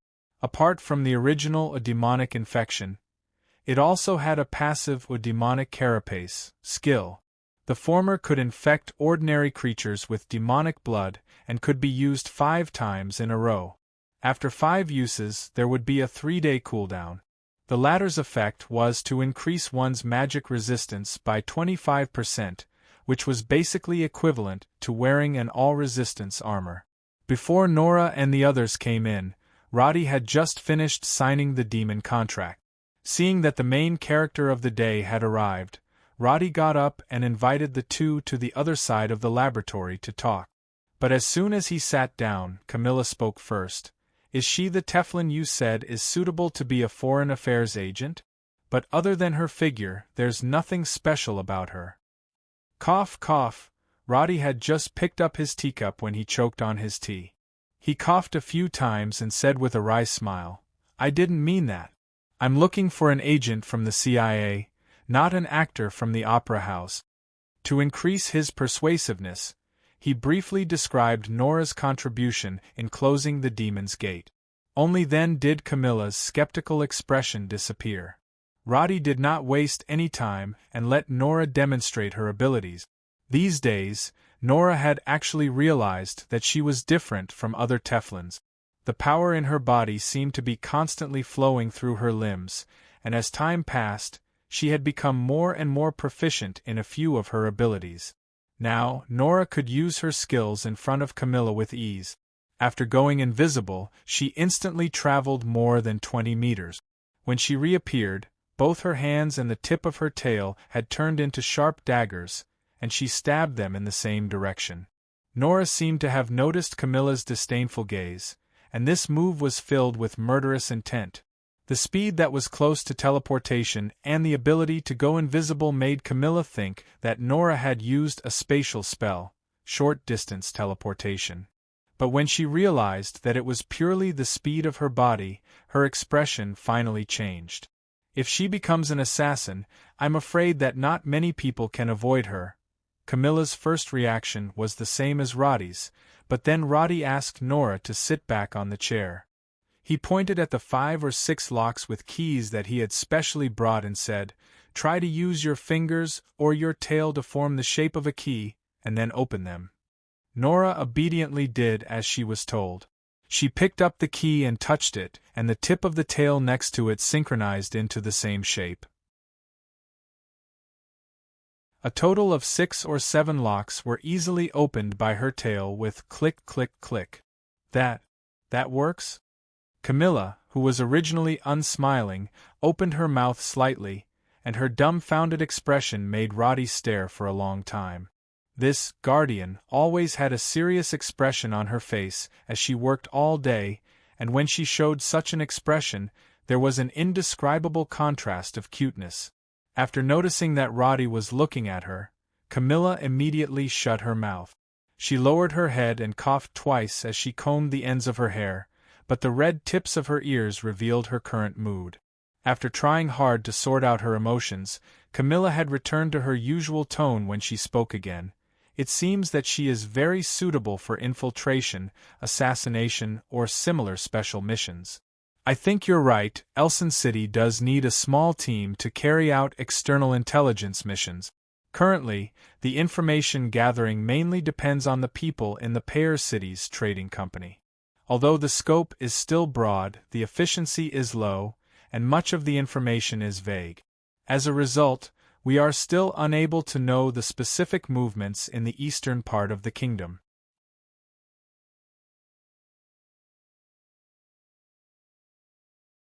Chapter 582. The trading companies in Par were the first ones I cast. Now that they have a firm foothold, it means that we can continue to set up new intelligence agencies and departments along these lines. Roddy was very satisfied with Camilla's thinking. He pointed to Nora and said, "I am going to set up the Elson Central Intelligence Agency. The original work of collecting information from the trading companies in Par will be merged into this department. Then, I will train intelligence agents who are loyal to me to specialize in intelligence collection and investigation activities. Specifically, she will be the one to carry out the task." This was actually a copy of the East Factory, FBI, or National Security Agency. Since Roddy had become the Prime Minister of the Cabinet and was ready to stand on the table and develop the whole of EFTA, he must have the right to first-hand intelligence. If the leader became blind, just look at what happened to Charles II. The political structure of this world was still very primitive. In general, there had not yet been a truly comprehensive and systematic intelligence agency. Roddy was very clear about this, so he planned to set up an intelligence department that was loyal to him at the first opportunity. Whether it was farming and developing, silently making a fortune, or going to an all-out war, intelligence would always be the top priority. But right now, there is not enough manpower in Elson City. Didn't I already ask people to find talents? There will be more in the future. Now, you will take the lead in setting up the department. I will tell you the direction and program. I remember there should be a few people in Teflon who are suitable for this job, but they did not come? Roddy looked at Luther, who nodded with some embarrassment. There are always some people who are not willing to work. It's okay. They will know what to do after a few days of hunger. Remember, in Elson City, there will never be a pie in the sky. If you don't work hard, I won't care even if you starve to death. Understand? Luther nodded respectfully. Roddy then said, to join the intelligence department, you need to sign an agreement. The salary is currently 60 silver coins per month. In the future, there will be subsidies for field work, and rewards for completing special tasks. If you agree, sign now, and I will pay you the first month's salary in advance. Nora naturally nodded in agreement. She now knew how high Roddy's status was. He was not only the owner of such a large city, but also had a strong army. Even if Roddy did not ask, she did not feel she could refuse. But when she thought that Roddy had specifically asked for her opinion, Nora felt the feeling of being respected made her dizzy. Roddy asked Luther to translate the agreement. Nora would be entering the intelligence department. This was a lifelong contract. At the same time, it also included a confidentiality agreement. However, behind the many clauses were preferential treatment that others would not be able to obtain. Salary, benefits, holidays, and housing were all available. Nora did not understand what this meant, but she would soon understand what kind of department she had entered. Even if this department was still in its theoretical stage, and there was not even an office space for it. After that, Roddy gestured to Luther to bring Nora back first. Before the two of them left, Roddy did not forget to add, by the way, all Teflings, regardless of whether they are working or not, will have to learn Bringen language at night. I will get someone to inform you of the time and place. Do not miss a single person, understand?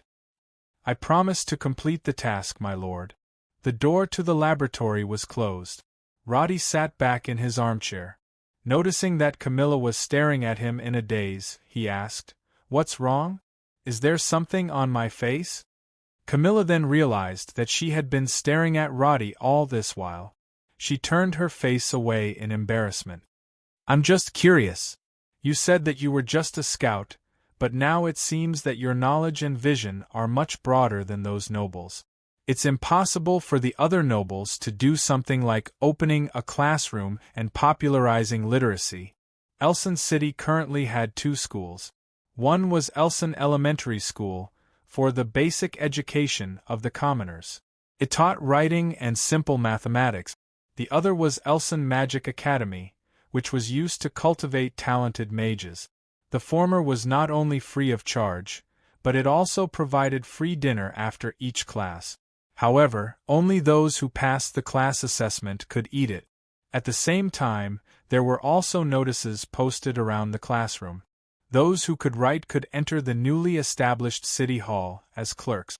The salary was much higher than farming. Not only could they fill their stomachs, but they could also use it to find a higher-paying job. Therefore, the number of people who came to Elson Elementary School had always been quite high. Although more than half of the people chose to give up after 3 classes for various reasons, there was still a large number of people who gradually learned to write and had basic mathematical knowledge. Because most of the nobles are not very smart. Think about it, they monopolized the spread of knowledge, and the result was a group of illiterate people in their territory. What can illiterate people do besides farming? Roddy's words were simple. Of course, the actual situation was not so simple. However, the feudal system and low productivity were the main problems they faced. He did not discuss his views on the system with Camilla. Instead, he emphasized, it can be foreseen that in the future, Elson will lack 2 types of people. One is laborers like the beastmen, who will build the foundation for our development. The other is people with knowledge. So what should we do next? I feel that if you want to realize your ideas, I won't be able to manage it alone. As the manager of the entire city, Camilla was now very curious about the changes that Roddy had brought to the city. She felt that Elson City would definitely become the core of the entire kingdom in the future. Not only because it was the most brilliant cultural heritage of the High Elves, but also because of Roddy's increasingly revolutionary ideas. As intelligent as she was, she could already feel the tip of the iceberg of the huge influence of the government decree. Next, after the war, we will first restore production. At the same time, do you remember the newspaper I mentioned to you? Impossible? More, you're telling me that's impossible? Charles II held the few letters in his hand and almost slammed the table. Fortunately, this was his study, so the other nobles did not see him lose his composure. Charles II had always considered himself to be shrewd, but when he heard that Moore had rejected his proposal to start a war against EFTA, he finally could not help but say a few harsh words. EFTA's military strength has been greatly reduced after the Beastmen's attack. Now their main forces are gathered in the northwest, and the eastern defense line is empty. Why can't we attack now? Moore, are you scared out of your wits by the Beastmen? Your Majesty!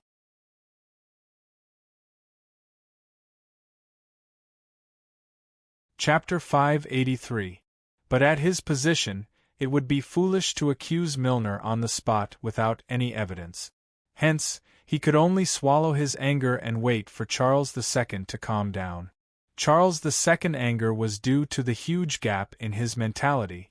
Recently, he had been thinking about the plan to recapture EFTA every day. He could no longer think about other things. The vast area on the map was so fascinating. But when Earl Moore finally returned to the capital, he received a reply that it was not appropriate to mobilize the army. The fragrant steak was already roasted and served, but before the fork could land, it was taken away.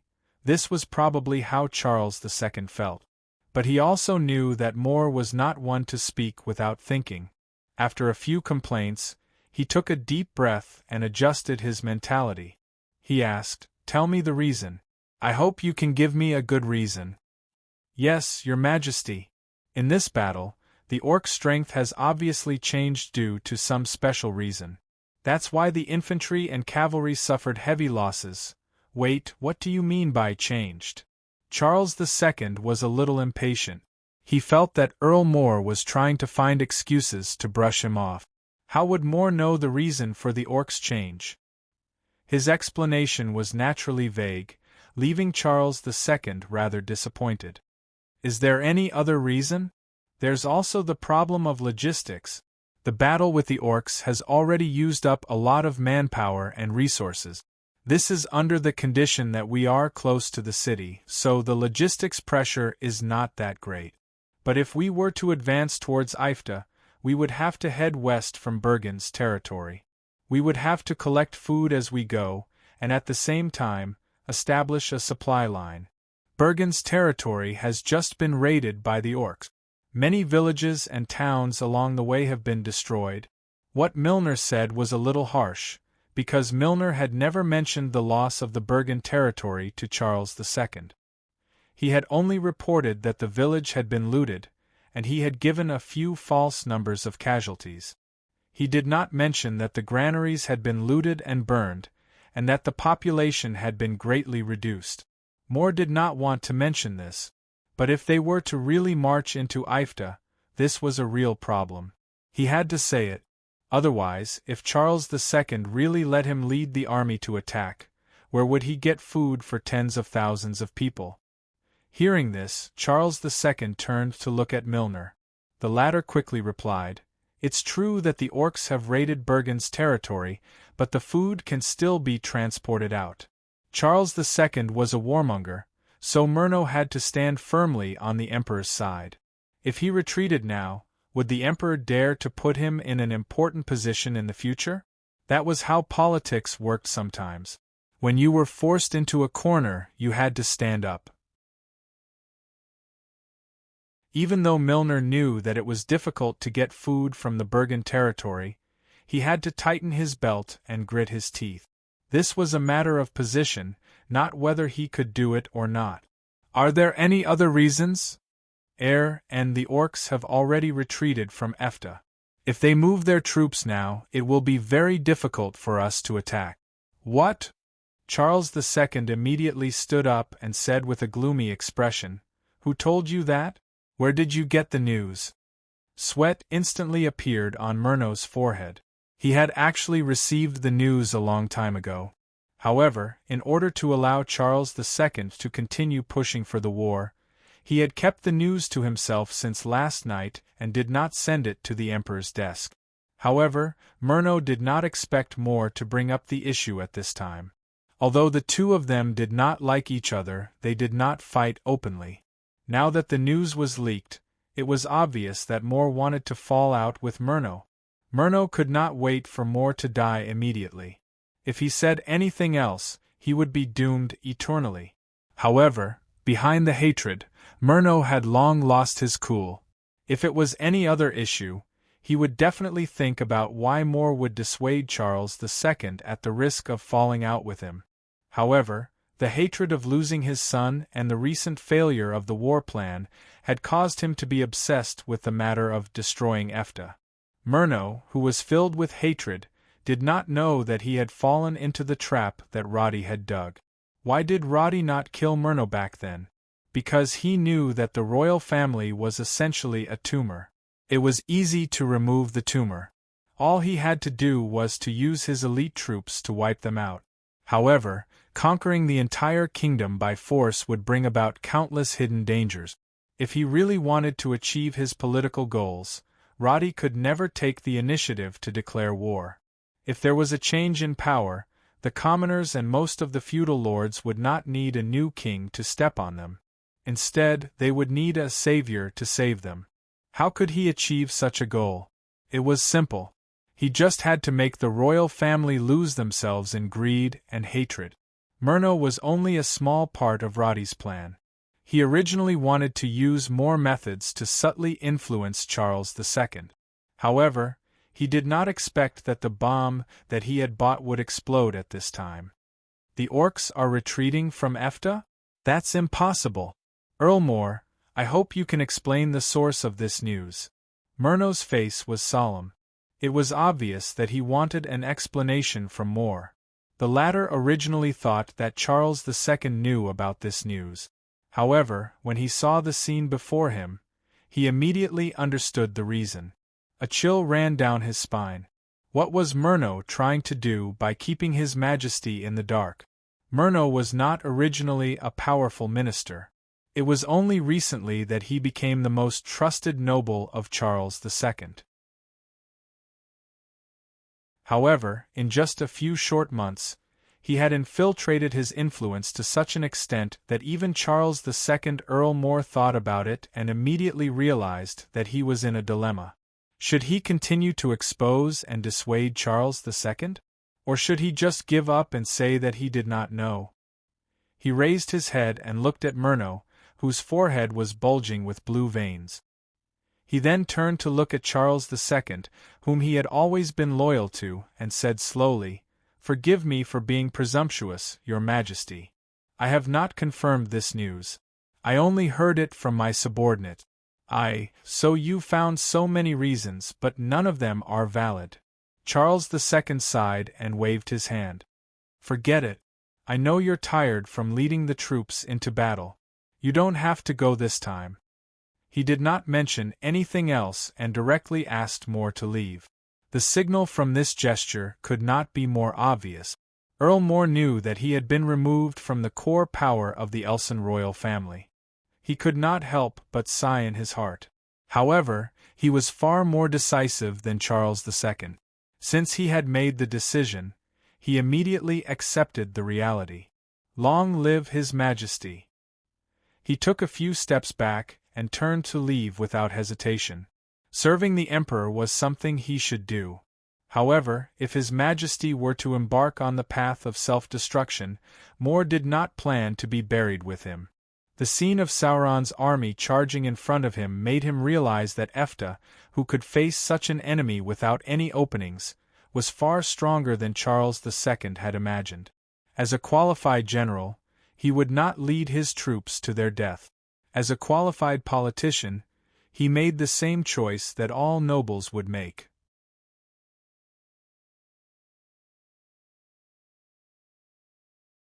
Chapter 584. At this time, in Charles II's study, Milner was very excited. Now that More was kicked out of the circle by Charles II, he was the only one in the circle of power that was worthy of his attention. Based on Milner's understanding of Charles II, the emperor would definitely support another noble to keep him in check. But now, there was no one to stop him from dealing with Efta. Take over More's position. Go and count the nobles who can fight. Submit the battle plan as soon as possible. Charles II was not in a good mood. After giving some instructions, he dismissed Milner. He also knew that More would not speak without reason. Would he dissuade him with rumors without any source? If a count was only at this level, how could he have won so many battles? He summoned his servant and asked someone to find out about Efta. But the feedback made him realize that Milner was right. This Roddy actually said that he killed 100,000 undead army and Augustine? Would anyone really believe such a boast? Do they really think I'm stupid? He threw away those letters and decided not to pay attention to this kind of information anymore. Anyway, the mission had been handed over to Milner. It would not be difficult to defeat Efta when he was so weak. He just had to wait for the good news. In the laboratory in Elson City, the magic circle flashing with blue light was reflecting images of different regions. For a prophecy magus, it was not difficult to explore an area that was not protected by a magic circle from a distance. Before Roddy left Elson City for Tasman, Houdini had explored the terrain of Tasman many times. After comparison and analysis, he had marked out for Roddy which dammed lakes might cause the dam to collapse. At that time, he did not understand the specific reason why Roddy did this. Even when he heard that Roddy wanted to deal with the undead, he never thought that Roddy could really kill 100,000 undead army by collapsing the dam. After Roddy's triumphant return, he first held a celebration banquet last night. However, only Sodalar, Camilla, and Akasha were talking and celebrating. Although Houdini was thanked by Roddy several times, he knew that there was no need to steal the limelight at this time. So, he found an excuse and returned to his room. However, after thinking about it, Houdini suddenly realized that there was an indescribable change in his attitude towards Roddy. He could not find the reason.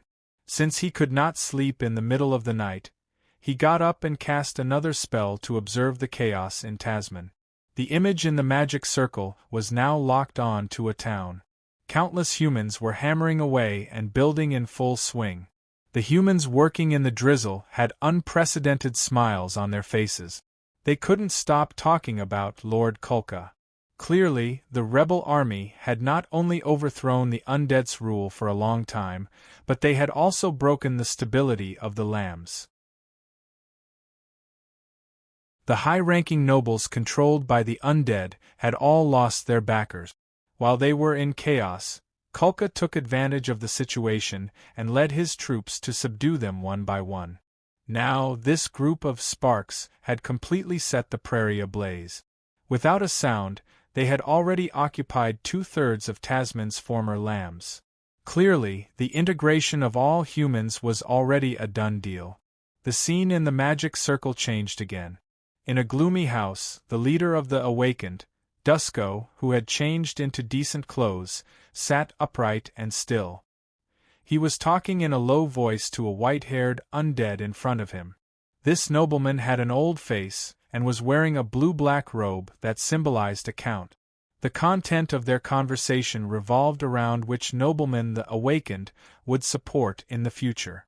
Clearly, the cracks in the ruling class of the undead had begun to show.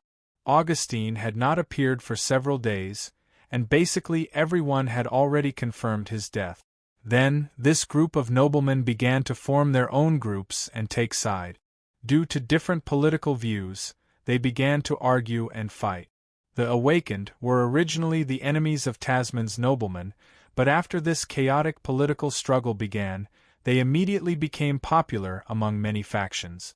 As a leader, Dusko's earliest political goal was nothing more than to pursue freedom and overthrow Augustine's rule.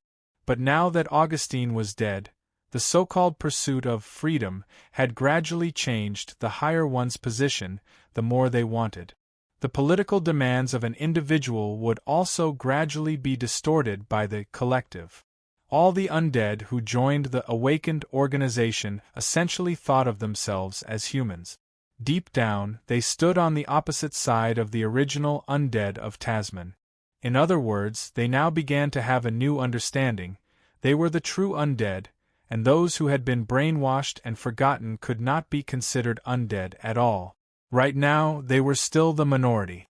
However, as time passed, the awakening process of the new undead would change and more undead would regain their memories. Then, the minority would become the majority. But now, the existence of Dusko and the others was like a stick, stirring up chaos in the already disorderly political scene. Houdini retracted his gaze from the magic circle. Even with his magic power, it was somewhat difficult for him to detect and analyze for a long period of time. But after this round of casting, he could clearly see the consequences of Roddy's actions. One person, with a team of 100 people, had relied on sufficient preparation, accurate grasp of information, and adaptability to break the limbs and behead a country that was already prepared to invade. This kind of thing sounded like a fairy tale, but it was actually happening. Only now did Houdini understand that his previous respect for Roddy was actually just respect for the powerful magic civilization in Elson City. But now he was truly in awe of this terrifying leader. Since he had decided to stand on the same side as Roddy, Houdini understood that there was no way out for him. If they wanted to move forward, they had to move forward together. Since they were cooperating, they would go further on the road to mutual benefit. Houdini thought a lot that night. He stared at the magic circle in front of him for a long time in a daze, then flipped through the experiment records he had written in the laboratory in Elson City. Unknowingly, he found that the sky outside the window was already bright.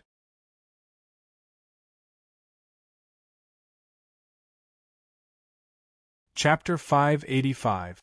Roddy had never been one to indulge in pleasure, so the celebration feast did not last through the night like most nobles did. Normally, a noble would brag about such a great victory for 3 years, but Roddy was an extreme pragmatist. Everyone just had to eat, drink, and be happy. All the resources of Elson City had been invested in the military and politics for more than a year. Roddy did not see the point of drinking for an entire night, so he let everyone go back to their rooms to sleep. He picked up a piece of parchment and began to write down his skills one by one. He also listed out the effects of his talent, trying to determine the most suitable way to level up through various simulations. But soon, Roddy realized that he had overestimated himself. The experience points, talent points, and previously accumulated skill-strengthening opportunities seemed unusually generous, but in reality, it was difficult to choose. The level up of a Witcher could greatly improve the combat ability of a single soldier, but in reality, Roddy was now the lord of a city and the prime minister of the cabinet. In the future, there would be fewer and fewer opportunities for him to fight alone. On the other hand, Elemental Summoner involved the sorcerer profession. It would allow Roddy to learn to cast more spells, and at the same time, he would have a deeper understanding of the rules of the world. Roddy felt that his understanding of the sorcerer profession was still a little one-sided. After some thought, he decided to discuss it with Houdini. But he did not expect that the map bar would show that Houdini had arrived at his mansion, so he welcomed him in. Of course, other than the problem of the sorcerer profession, Roddy already had other topics to discuss with Houdini.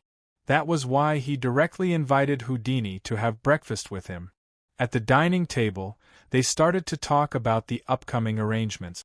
EFTA's situation has calmed down, but I still need about 10 days to preside over the post-war recovery work. After all, EFTA's strategic focus will shift to the east, and my cooperation with you and the Lockman Kingdom will also revolve around this. Roddy spread fresh jam on the freshly baked bread. He actually quite liked the Chinese habit of talking about everything at the dining table. At least there was enough buffer time between meals to think about the content of the conversation. At this moment, Houdini clearly noticed the details in Roddy's words. Roddy had separated Lockman from himself, which clearly meant that there was a difference in the level of cooperation. At least for now, I'm still the captain of Labardini. Houdini's answer was also quite meaningful. No matter how much the Lashiman Kingdom's parliament reduced his power, the emperor was far away, and many operations were still feasible for a captain like him. Roddy liked to work with smart people, so he raised the cup of warm milk and said with a smile, "The trade list with the Lashiman Kingdom has been finalized, but I've decided to cross the cobalt ore off the list. The first batch of cobalt ore has a total weight of 1 ton. Wizard Houdini, what do you think?" I cough, wait, a ton? Houdini almost choked on the egg he had just eaten. He lost his composure and beat his chest for a long time before he was able to calm down. The value of a ton of cobalt ore in Lashiman was enough to make the whole parliament break their heads. But after thinking for a while, he understood Roddy's intention. If everything was business to business, then the credit for the large amount of cobalt ore would definitely be mercilessly divided by the political enemies. But if it was a gift to Houdini, then no one in Lashiman could force him to hand over the property. No matter how much Houdini was suppressed by the parliament's political enemies, he was still a real magus. There would never be an absurd drama of handing over to the country. Only in this way could he have the right to speak and take the initiative in the face of adversity. "I think I understand what you mean, my lord." Houdini stood up and wanted to bow, but Roddy raised his hand to stop him. "Wizard Houdini will always be a good friend of Elson, EFTA, and even the Kingdom of Karen, right? So this is not a problem. After all, we have a lot of in-depth cooperation in magic technology. A ton of cobalt ore can win me a trustworthy ally. To me, it is very worth it." "That's an exaggeration. I don't deserve it, I don't deserve it." Houdini was in a good mood. He continued to eat his breakfast with a smile on his face. He had now clearly stated his position. The basis of their cooperation was trust. Doing things well was far more useful than saying a bunch of hypocritical words of gratitude. That was why he answered every question Roddy had about advancing as a sorcerer. Many of the details that could have been glossed over were explained to him in detail.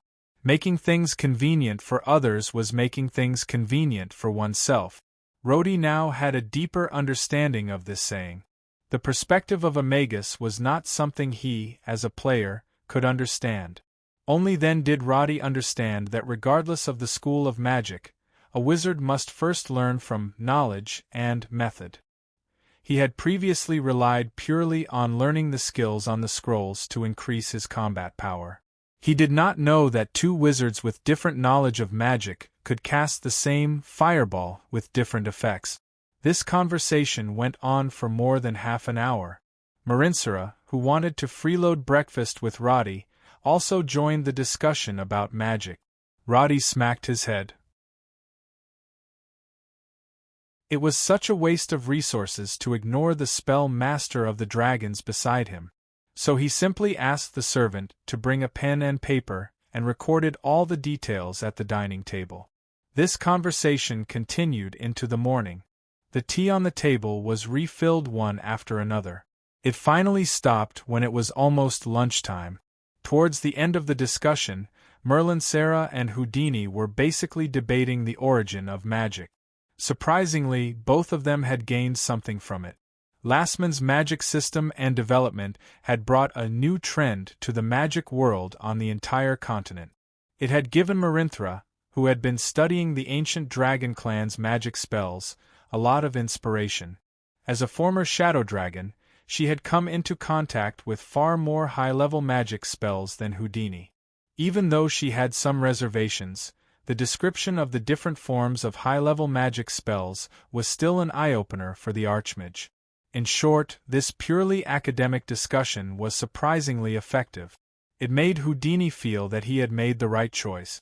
Fortunately, Roddy brought the topic back to the construction of the territory in time. Otherwise, the discussion wouldn't have lasted until the night. He already had a general direction for his future profession. But now that the two top wizards were here, Roddy wanted to see what they thought about the future development of the territory. Build a large port on the southern coast? Houdini was a little dazed. It seemed that he couldn't adapt to the sudden change of topic. But he quickly nodded and said, "The sea is a land of wealth. It's also where Lastman has been investing the most resources in recent years. The entire council believes that the future of the country doesn't lie on land, but on the sea. Previously, you proposed a series of agreements to build a port, and Lastman did provide you with technical support, including the blueprints of small ships and hiring dock workers. But now that you're proposing this, naturally, it's because I have some new ideas." Roddy smiled and pointed above his head. "Have you ever considered building an aircraft carrier? A super flagship that has absolute air superiority and can sail long distances. It might be at least 3 times bigger than the Palatini."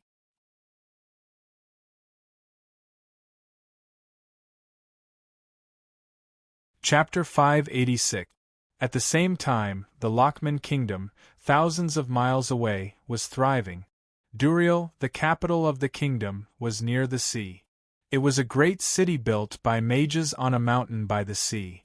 After defeating the church and liberating the people, these mages refused to use the original holy city as the capital. Instead, they flattened a dangerous cliff and built a real mage paradise on it. Lashiman's giant floating space tower was reconstructed from the mountain peaks that had been cut off. They were now submerged in the seabed below the cliff. Only when there was a state of emergency would these huge mountains float into the air and deter any enemies who wanted to approach Lashiman with the towers and ballistae above them. In the center of Duriel, there was a 100-meter-tall octagonal magic tower that stood in the center of all the buildings. This was the core of the whole kingdom, the most authoritative school that countless mages yearned for, and also the office area of the highest magic council in Lochman, Karumiel. In Lochman's language, Karumiel had the meaning of Eye of Truth. This was also the confidence and conceit of a group of high-rank mages. The biggest difference between them and the church was the pursuit of truth. The mages of Lochman did not need to worship an illusory god. They only believed in themselves. There was no king in Lochman, only a council of mages. The chairman of the council was Jeremy. There were more than 80 members in the council, each from the 6 largest magic academies in the country. The 6 core members of each academy could be re-elected for a maximum of 3 times. The rest of the ordinary members had a term of up to 5 years and had to abdicate at the end of the term. This was to continuously let new members join the council to ensure that the political trend would not become more dull and conservative like the church. The qualification to enter the council involved many aspects. Magus was only one of the requirements. It was not a hard requirement. Mages also knew that some people were better at fighting and some were better at politics. They did not expect those who were good at fighting to be able to govern the country. Therefore, to enter the council, one not only had to be recognized by the council in terms of academics, but also had to have a strong foundation in their respective academies and achievements that could convince the public. That was why Houdini had not been able to enter the council until now. The council would hold a meeting every week, but such meetings usually did not require everyone to be present. When it was not explicitly stated that a resolution was required, more than 70% of the members were present to discuss and vote on the decision. At this moment, the ongoing meeting was as boring as usual. No other wizards have been able to replicate the contents of Mage Cole's thesis. I believe that his thesis is a fraud, and his goal is to cheat a large amount of gold coins and arcane energy points. So, on behalf of Berena Academy, I propose to expel this student from further studies, revoke his thesis, and punish the reviewer who submitted it. There was a lot of discussion in the council. The mages present could be said to be the elites of the entire Lashiman kingdom. Even if their level of magic was poor, they were all people who had done solid research on magic. What these old fellows, who were top students, despised the most was fake papers. So the request made by the chief counselor of Balliner Academy was quickly approved by many people. The final result of the vote was also very clear. The mage named Cole was stripped of his researcher title from the Lashiman Mage Association, his arcane energy points were reset to 0, and he was expelled from the Academy's residence. His previous thesis was also invalid. For a mage like Lashiman, the title of researcher was very high. Being stripped of the title basically meant that one's future was completely ruined. Although it was cruel, Lashiman was always very strict with those who committed fraud. Arcane energy points was a system unique to Lashiman. It was the contribution value of every mage to the entire Lashiman magic system. The Eye of Truth magic tower had the resources that all mages dreamed of, but there was also a strict grading system. Want to use more resources? Yes, you must have enough arcane energy points to enjoy it. There were 2 ways to obtain arcane energy points. One was to complete the missions issued by the Lashiman Mage Association, such as hunting magical beasts, exploring unknown areas, collecting rare plants, and so on. The other was to publish a magic thesis of sufficient weight.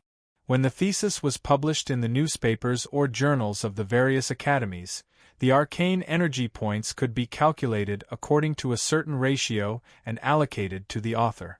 If other theses or journals were cited, the arcane energy points would also be calculated according to the ratio. Therefore, every groundbreaking magic research would bring about a large number of arcane energy points. It could even allow the original author to enter the highest ranks of the council. High arcane energy points could bring about a more honorable title, access to a more advanced library, and borrow more comprehensive equipment in the laboratory. All the arcane energy points were recorded in the book, so they could not be traded. Therefore, in the eyes of the high-ranked mages of Lashiman, arcane energy points were far more important than money. It was precisely because arcane energy points were so important that most of the topics in the council revolved around the rewards of arcane energy points. At this moment, after severely punishing the mages who had committed fraud, the next topic involved the problem that many high-ranked mages of Lashiman were currently researching: the improvement of the floating space tower's magic circle. Currently, Balliner Academy has published 3 new related theses and has received the unanimous approval of all the other chief counselors. There were 6 magic academies in Lashiman. From the largest to the smallest, they were Balliner, Defoe, Catsmore, Moffat, Tim, and Brenka academies. In the current council, Balliner Academy, which was the most powerful, had almost monopolized all the research projects on the floating space tower. This was because the cobalt mining areas were basically controlled by Balliner Academy. Therefore, they were far ahead in terms of arcane energy points and allowed the mages in the academy to become researchers, one after another. At the same time, the number of counselors in Balliner Academy had reached as many as 10 people. They had the absolute right to speak. And Brenka Academy, where Wizard Houdini was from, happened to be the weakest of the 6 academies. Originally, Brenka Academy lived a peaceful life and basically did not participate in the battles of other academies. Unfortunately, when Houdini sent news about Elson City a month ago, the entire academy was pushed into the teeth of the storm. When Houdini contacted the council on the Borrolini, the disappointing replies were all because of Bolinar Academy. To put it bluntly, the cobalt mine was the biggest trump card that allowed Bolinar Academy to establish a foothold in the council. As a monopolist, how could he hope for others to break his dominant position? Therefore, Branca Academy, which was originally not that powerful, was continuously pushed aside. In the end, even their appeal was ineffective. They directly voted to reject Houdini's request. At that time, Houdini did not know what had happened behind the scenes. The transmission circle on the Borrolini was public to public. He also did not have private channels to contact Branca Academy to understand the cause and effect. Therefore, the letters that said "rejected request" really broke his heart.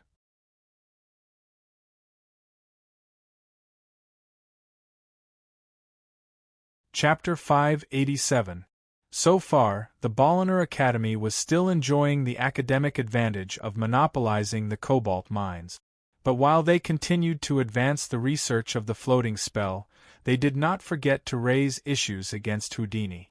For example, in the subsequent decision on personnel, Chief Counselor Lodica bluntly said, "I believe that Houdini has not fulfilled his responsibility of leading the fleet to explore the unknown.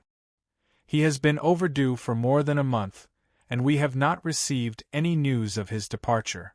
I hope that the Council can dismiss Houdini from his current position and revoke his researcher status in the Branca Academy." This was not the first time something like this had been said. Now that it was brought up again and again, the other counselors had slowly changed from their initial opposition to habitual silence. This was Counselor Lodica's goal. In fact, they all knew that the news of Houdini's sudden discovery of cobalt mines was most likely true, but so what?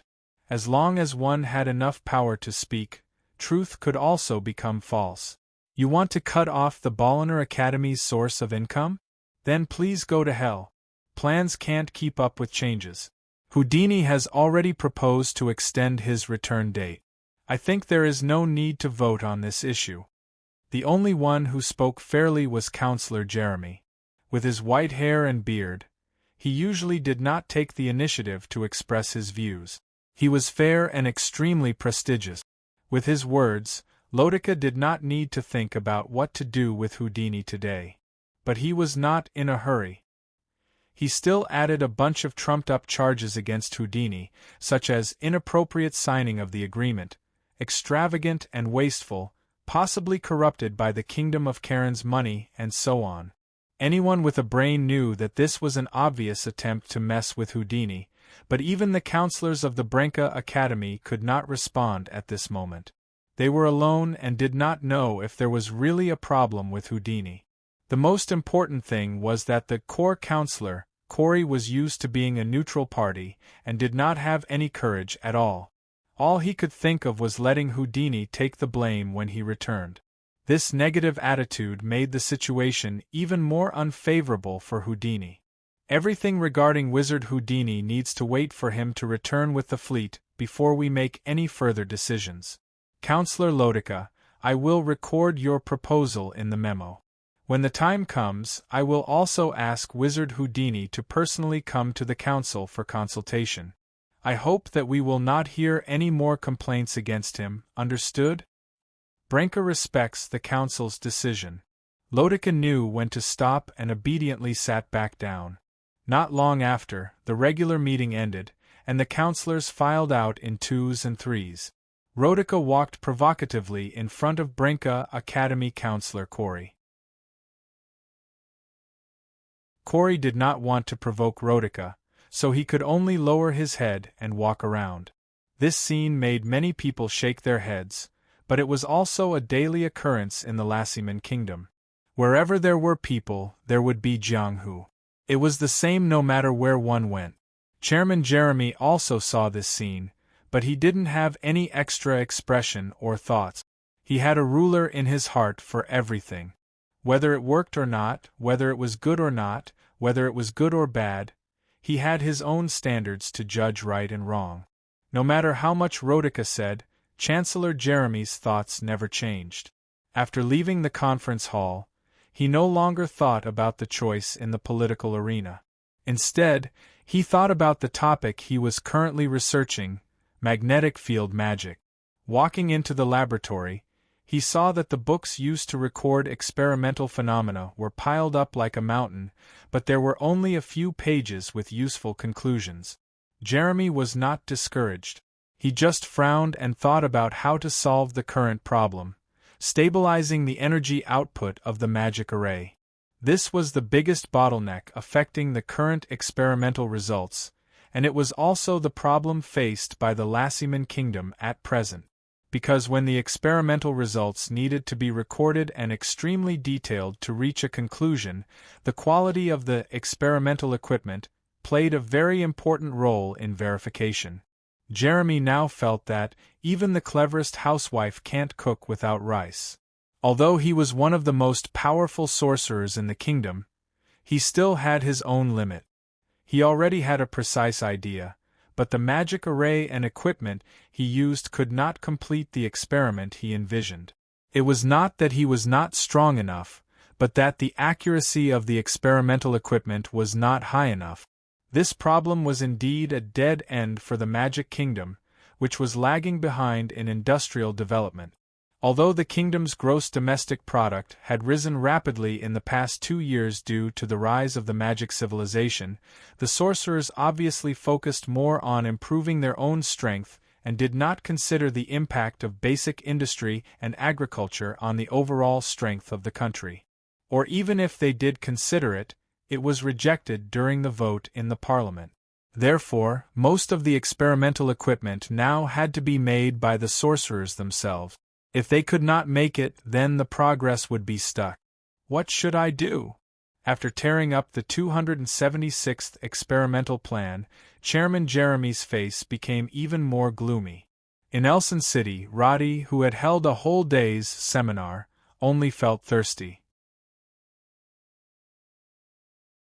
The idea of an aircraft carrier was completely based on the fact that when the Orc army was driven away, the technology of Elson City had already unlocked the beginner floating space tower, which meant that Roddy now had the ability to build his own floating buildings. The so-called beginner referred to a floating building with a total mass of less than 10 tons, a floating height of less than 100 meters, and a distance of less than 500 meters from the main control core magic array. Roddy glanced at the intermediate floating space tower. The magic array of the intermediate floating space tower could only be unlocked when the city level was raised by 2 levels. That kind of magic array took up too much area and consumed too much energy. Roddy obviously could not build it at the moment, and the advanced floating space tower was the scale of the central floating space tower in Elson City. Speaking of which, the load capacity did not increase much, but the flying height and control distance had changed. So for Roddy, who had a modern vision, the biggest significance of the floating space tower was not defense, but air supremacy. This had been proven by the lives of more than 6,000 orcs. From the perspective of war, each floating space tower was actually an armed helicopter. For enemies in the era of cold weapons, this was the existence of no natural enemy. The only limitation of the floating space tower was that the core magic array was fixed in Elson City and could not be moved. But what if the magic array was moved to a ship and the floating space tower floated on the sea?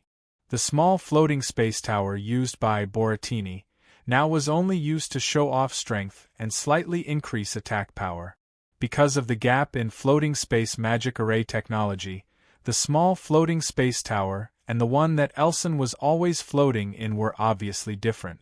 The main point was that the High Elves had optimized the problem of energy to the maximum and reduced the energy consumption of the floating space tower to the minimum.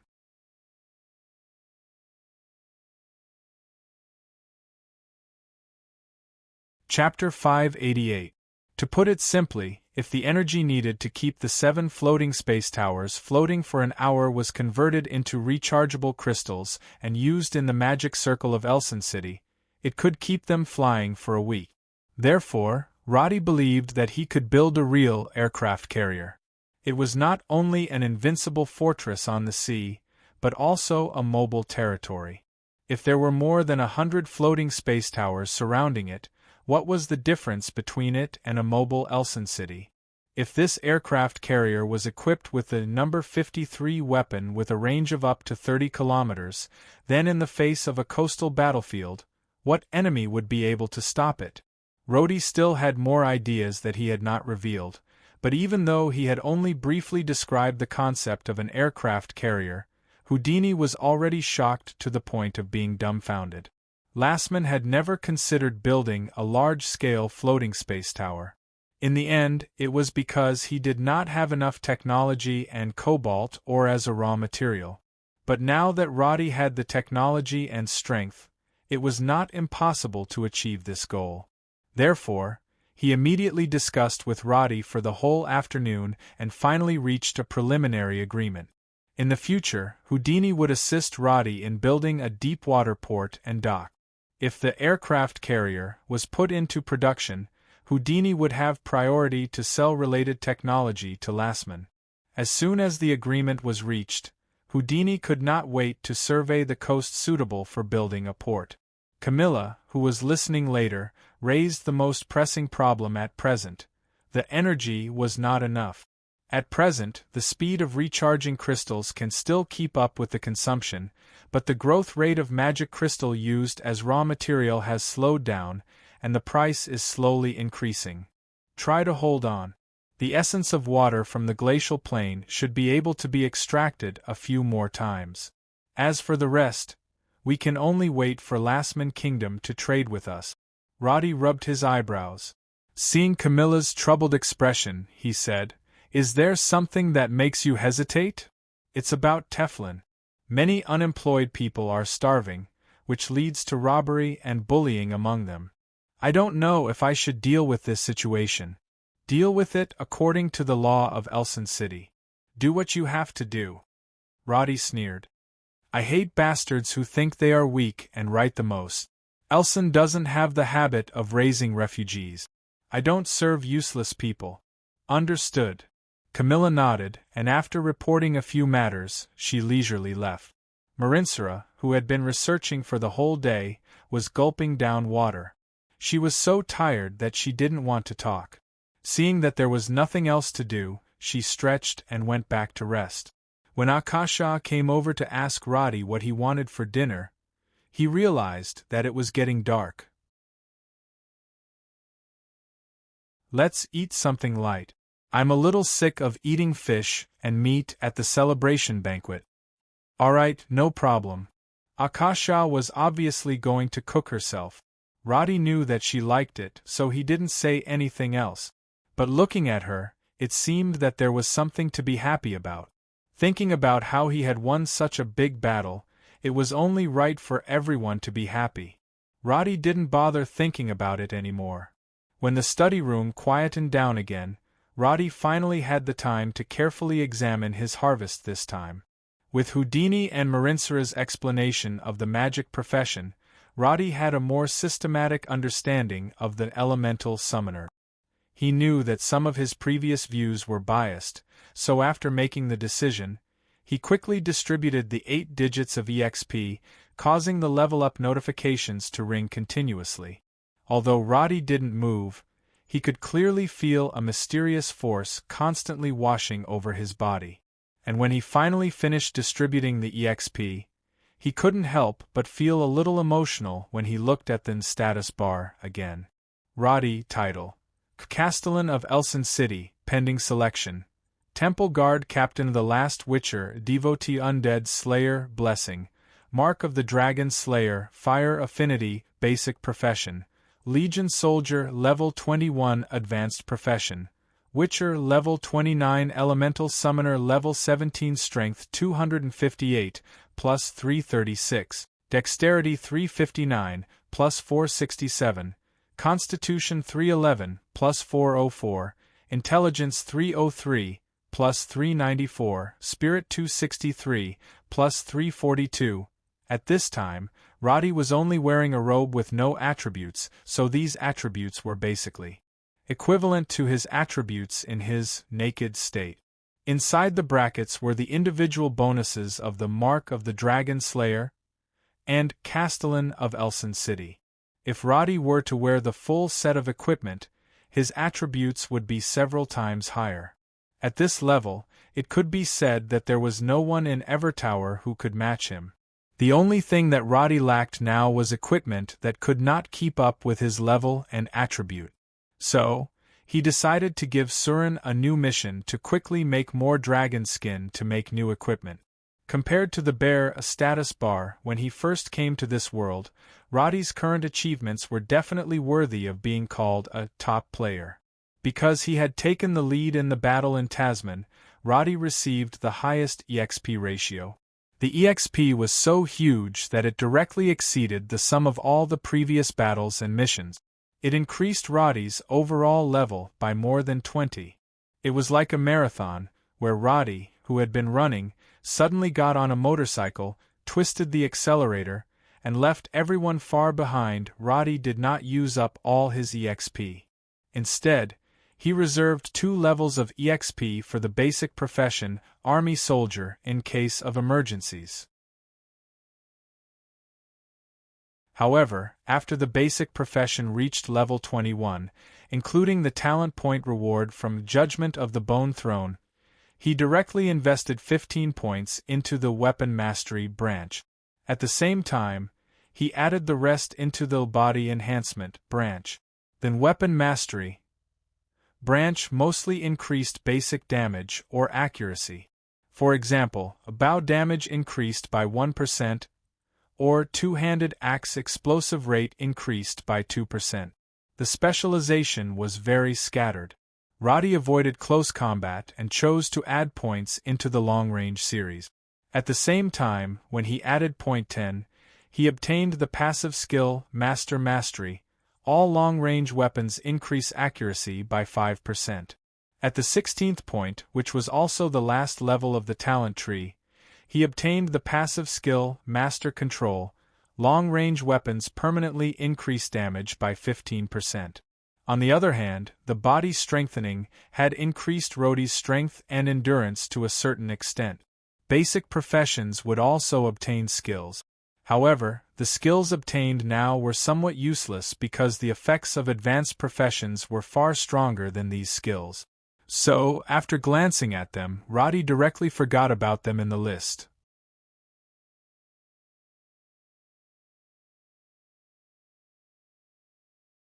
Chapter 589. Before leveling up, Roddy's Witcher skills were as follows: Stealth, Focus Shooting, Leap, Backstab, Sprint, Tame, Rapid Shooting, Lynx's Agility, Intimidate, Arcane Shot, Rage, Pacify, Quick Reflexes, Vigor, Hunter's Vision, Life Domination, Demon Mastery, Enslaved Demon, Magic Trap, Freeze. After leveling up to level 29, Roddy acquired new skills: Magic Trap, Explosion, Magic Trap, Poison Sting, Silent Arrow, Arcane Explosive Shot, Heart of the Beast, Enchanted Skin, Guided Arrow, Enchantment, Bombardment, Afterimage, Energy Absorption. Magic Trap, Explosion Materials Required, Fire Magic Crystal, Runic Stone Slab Range, 5 meters in diameter effect. Detonate Magic Crystal, causing AoE damage. Damage depends on the Magic Crystal's energy. Magic Trap, Poison Sting, Materials Required, Poison Sac, Beast Sting X5 Effect. Poison Target, effect depends on the type of poison sac. Duration, 1 minute after triggering. These 2 traps were naturally supplementary skills of the survival series. Roddy rarely fought solo now, so he probably wouldn't need to use them. So, he put the icons in the corner and continued to look at the skills. Silent Arrow Consumption, 80 MP cooldown, 6 seconds effect, causes a silence effect after being hit, lasts for 1 second. Arcane Explosive Shot Consumption, 150 MP cooldown, 4 seconds effect, causes an additional 450 arcane damage and has a splash effect. Guided Arrow Consumption, 50 MP cooldown, 3 seconds casting time, 2 seconds effect, causes the arrow to slightly change its trajectory. These three skills could be regarded as the core skills of long-range professions. The previous arcane shot was used to deal single-target damage, while arcane explosive shot was the first AoE, area of effect, skill that Roddy could come into contact with. Guided arrow and silencing arrow were not unfamiliar to Roddy. They were skills that even a ranger once had, so he couldn't be more familiar with using them. Because he was familiar with them, he knew the importance of these skills. So, he didn't hesitate to use the 6 skill enhancement opportunities rewarded by the mission series on them. After the enhancement, the cooldown time of Guided Arrow was reduced to 3 seconds, and the silence effect was extended to 2 seconds. The cooldown time of Arcane Explosion Shot was reduced to 2 seconds, and the damage was increased to 650 points, and the splash range was increased by 15%. Guided Arrow's energy consumption was reduced to 35, and the cooldown time was reduced to 2 seconds. Moreover, this was only the strengthening of the basic data. If the subsequent talents and runes were in place, these 3 core skills would have almost no cooldown time. If there was no skill strengthening, then these 3 skills would forever be stuck on cooldown. If there was no cooldown, then the lethality would rise to another level. The last 2 skills were related to beast taming. Heart of the Beast consumption, 500 mana cooldown, 30 minutes duration, 10 seconds effect. Greatly increases spirit spell resistance, immunity to dizziness and confusion effect. Requirement: the familiar is within 30 meters.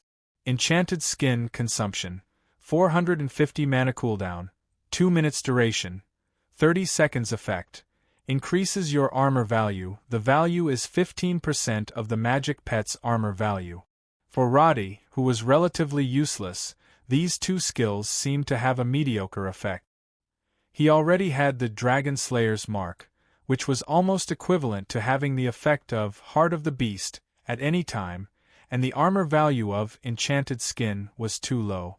Although it could be enhanced through enhancement skills, runes, and talents, Roddy did not intend to go the tank route. Even if he wanted defense, Nokia's Turtle Shield was enough. Profession skills contained various talent directions. If the magic pet was strong, these 2 skills were obviously more suitable than the previous 3 enhancement skills. Roddy was already mentally prepared for this. He turned to look and fortunately found that the last 3 skills were very practical for him. Frowny Face Cannon Blast consumption, all energy guided arrow cooldown, 1 minute effect. Quickly shoot 10 arrows and hit the target from the air. Your maximum range is extended by 50 meters, but your hit rate is reduced by 20%. This was the high throw skill. Roddy was now very confident that he could hit targets within 100 meters. His maximum shooting range might be 300 meters, but there was no need to talk about accuracy at that level. This was because at that distance the Wolf Riders were just a small black dot. The Cannon Blast skill should be for long-range coverage. If it was combined with Arcane Explosion Shot, without cooldown, it was basically equivalent to a small-scale grenade bombing. This made Roddy feel very good. At close range, his shooting speed could maintain the firepower of a submachine gun, and at a distance, he could throw grenades. It sounded like he was a walking cannon in human form. Afterimage consumption, 280 mana cooldown, can only be used in the state of sprint. Creates an afterimage of the main body with mana for 2 seconds. This skill made Roddy overjoyed. Because of the increase in level, the sprint skill could now last for 10 seconds. That was to say, with talent and rune strengthening, Roddy could run 4 to 5 afterimages in the process of sprint. In a situation where the terrain was complex, this was not only a magic escape skill, but also allowed Roddy to regain the initiative and even turn defeat into victory. He tried it on the spot with some joy and found that the afterimage looked very realistic, and it could definitely confuse most opponents in high-speed movement. However, when Roddy looked at the skill demonification that he obtained at level 28, he suddenly frowned. Demonification, consumption, demonic blood potion effect. Demonify your body through demonic blood. The effect depends on the quality of the potion. Note: potions usually have side effects, please use it with caution. Demonic blood potion recipe requires intermediate pharmacist. Roddy did not expect the profession of Witcher to be so complicated that there was even a special skill for taking potions. The first thing that came to his mind was the scene of Teflin's transformation. However, he quickly realized that the so-called demonification was not just an increase in strength and size. Skills such as Nora's invisibility and transformation should also be included in the scope of demonification. It could strengthen a specific direction in a short period of time, and the direction of application was very flexible. Roddy felt that the side effects were not a problem. The only problem was that there was currently no intermediate pharmacist in Elson. The talents that I asked them to find should be here soon. I wonder if pharmacist Lisbon will come. Roddy muttered and turned his eyes to the last skill, which was currently the highest level skill that could only be unlocked at level 29. Energy absorption. Energy absorption consumption. 10 mana per second effect. Absorb the energy in the magic crystal until you have the real heart of the Witcher. This skill was very strange, but Roddy quickly realized something. He opened the quest bar and, not surprisingly, saw the profession quest, Have the Heart of the Witcher. Quest description. After many hardships you finally reached this step, but you found that the power of demons is always beyond your imagination. They are overwhelming and they wreak havoc in group. But you can only rely on yourself.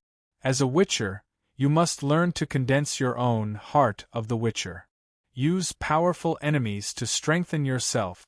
Only when you have enough energy can you truly have the strength to fight against high-level demons. Quest objective. Use the skill Energy Absorption to absorb the energy in the magic crystal and condense it in your body. Note: the target magic crystal must be defeated by the caster, otherwise the skill cannot be cast. The higher the purity of the magic crystal, the higher the quest completion rate. Quest reward. Witcher level increased to level 30.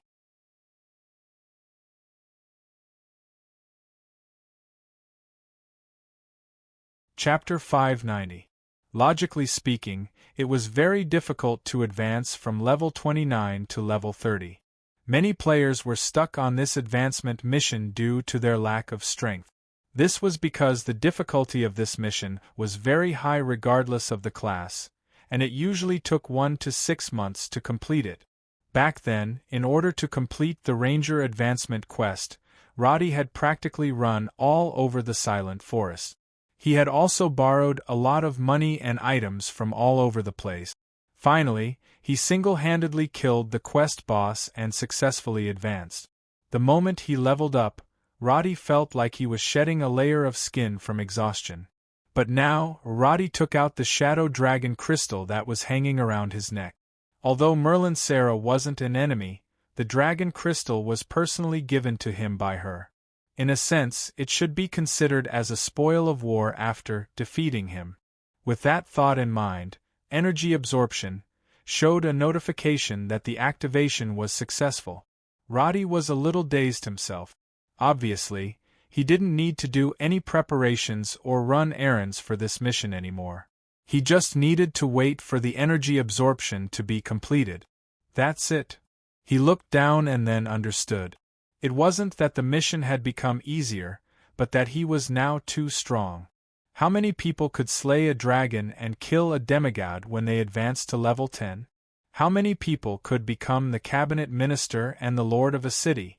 Only now did Roddy realize that the river that he had to swim across in the past was now crossed in one step. Sighing, Roddy suddenly felt a little funny. He put the skills in the appropriate places, put away the dragon crystal, and began to allocate the talent points. Together with the talent points awarded, Roddy now had a total of 19 points to allocate. He had always focused on the enhancement talent points, so he added them to the Enhanced Arcane Explosive Shot, Enhanced Guided Arrow, and Enhanced Silent Shot to the max. Then, he activated the active skill Create Energy Arrow at 20 points in the talent tree. Create Energy Arrow Consumption, 150 mana points cooldown, 3 seconds effect. Create a pure energy arrow with mana. Duration 30 minutes energy arrow effect. Additional 15 damage. This skill allowed Roddy to fight in a variety of ways. Because the energy-based arrows only existed for a short period of time and their energy state was not particularly stable, their physical damage was not as good as the long arrows with metal tip. But correspondingly, the range of the energy arrows was extended, the interference was reduced, the consistency was high, and the accuracy was high. There would definitely be a use for it in the future. Roddy skipped the monster controller talent and added an active skill, Cling, to the survival talent, which was at 10 points. Attach Consumption 10 stamina per second effect. You can maintain a climbing position on a vertical object without falling. Then, Roddy maxed out his enhanced shadow spell and used up the last 2 talent points of his Witcher profession. He switched to the Elemental Summoner page and looked at the new skills after leveling up to level 17. Compared to the highly practical skills of the Witcher, most of the low-level skills of the magic profession were obviously outdated. Beginner's Ice Shield, Beginner's Earth Armor, Beginner's Flame Boundary, and other skills were basically useless. That was because the additional effect of Roddy's current equipment was comparable to this kind of 15-second casting time, 3-minute duration spell. Only the skill Awaken, which was given at level 10, was what Roddy valued. Awaken Release. Consumption, 100 mana points cooldown, 1-day effect. Recovers 5% mana points per second for a maximum of 12 seconds. This was an effective skill to quickly recover mana points in battle. Many of the key skills of the Witcher profession now consumed a lot of mana points. With this skill, Roddy could quickly recover mana points with means such as the Intermediate Magic Potion. Then there was the skill Meditation, which was highly valued by the magic profession. Meditation Continuous Casting Effect. Increases intelligence by 1 point for every hour of meditation. Effect. Recovers 150 mana points per hour during meditation. This was why mages were usually meditating. However, Roddy didn't have that much time to meditate now. He estimated that if he wanted to work hard, he would have to take some time every night. He clicked on the last 3 skills and confirmed that this was the real purpose of leveling up to level 17. Frownyface Summon, Water Elemental Consumption, 680 mana points casting time, 12 seconds casting material, Water Magic Crystal x1 duration, 1 hour at the same time. There was also Summon, Earth Elemental and Summon, Wind Elemental. The content of the skills was similar, but the magic crystal used was different. This was also the first skill that Roddy had learned that could be linked to the name Elemental Summoner. However, this was not a skill to open a portal and sign a contract with the creatures of the elemental plane. Instead, it was a puppet that was constructed from the energy of the magic crystal. After all, this was only a level 17 skill, and it wasn't at the level of crossing planes. However, Roddy carefully observed the attributes of these elemental creatures and found that they were indeed much stronger than the bones of the undead. The health of the water elemental started at 8500, and it came with Frost Arrow and Frost Nova skills. Although the level of the magic skills was not high, it was absolutely a massacre against ordinary soldiers. More importantly, it came with Pure Water Halo, which could restore 10 mana points per second for allies within a radius of 5 meters. For Roddy, who brought 10 mages with him, a water elemental standing there was completely a mana supply station. The health of the earth elemental was the highest, reaching an astonishing 14,500 points, but its weakness was that it was slow. It was a melee-type elemental, and it had a passive skill, Earth Power. As long as its feet were on the ground, it could restore 150 HP per second. In other words, this guy was very suitable as a meat shield, or even a wall that he carried with him. The health of the wind elemental was very low, only a pitiful 1,500 points. However, it had a passive skill, Wind Shadow Formless, which had an 80% chance of dodging physical attacks and a 50% chance of dodging magic attack. Its movement speed was the highest among the 3 types of elemental, and its speed was even comparable to that of Roddy when he activated Sprint. At the same time, what Roddy liked the most was that it had the Wind Strike Halo, which increased the movement speed and attack speed of allies within a radius of 5 meters by 10%. At a time, an elemental summoner could only control one type of elemental creature to fight. Roddy's current profession level was not considered high, so it was not the time for him to learn Fire Elemental, Thunder Elemental, and so on. Roddy now felt that he had a tendency to become a zoo. Imagining the scene of bringing along Nokia, Misha and the Water Elemental on the battlefield, Roddy really felt that if he faced an ordinary enemy, the battle would be over without even shooting an arrow.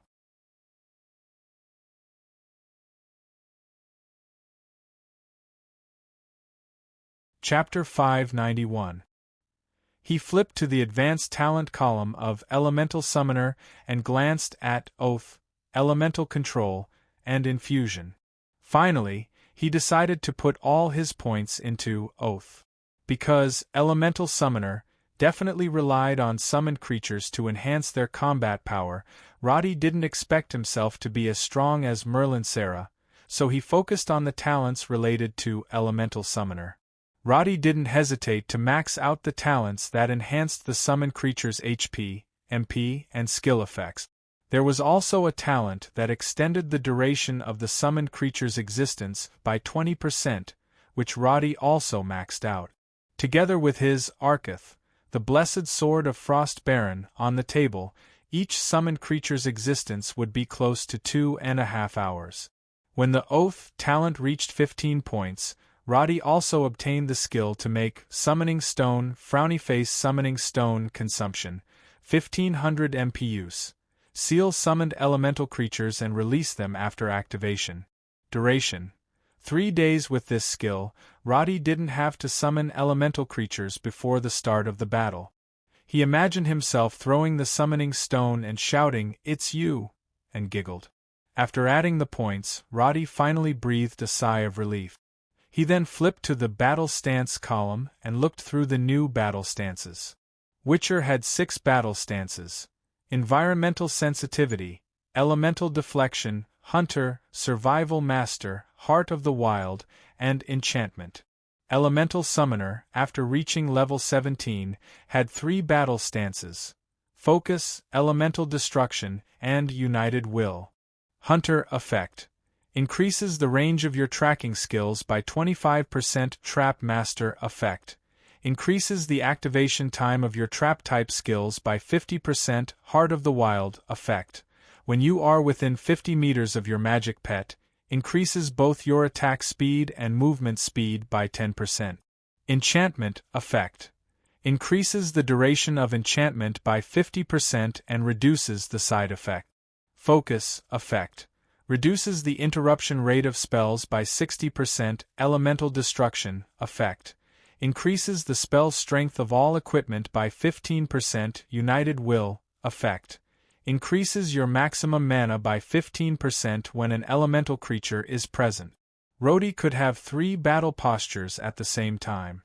Therefore, after comprehensive consideration, Roddy chose Environmental Acuity, Wild Heart, and Focus for the time being.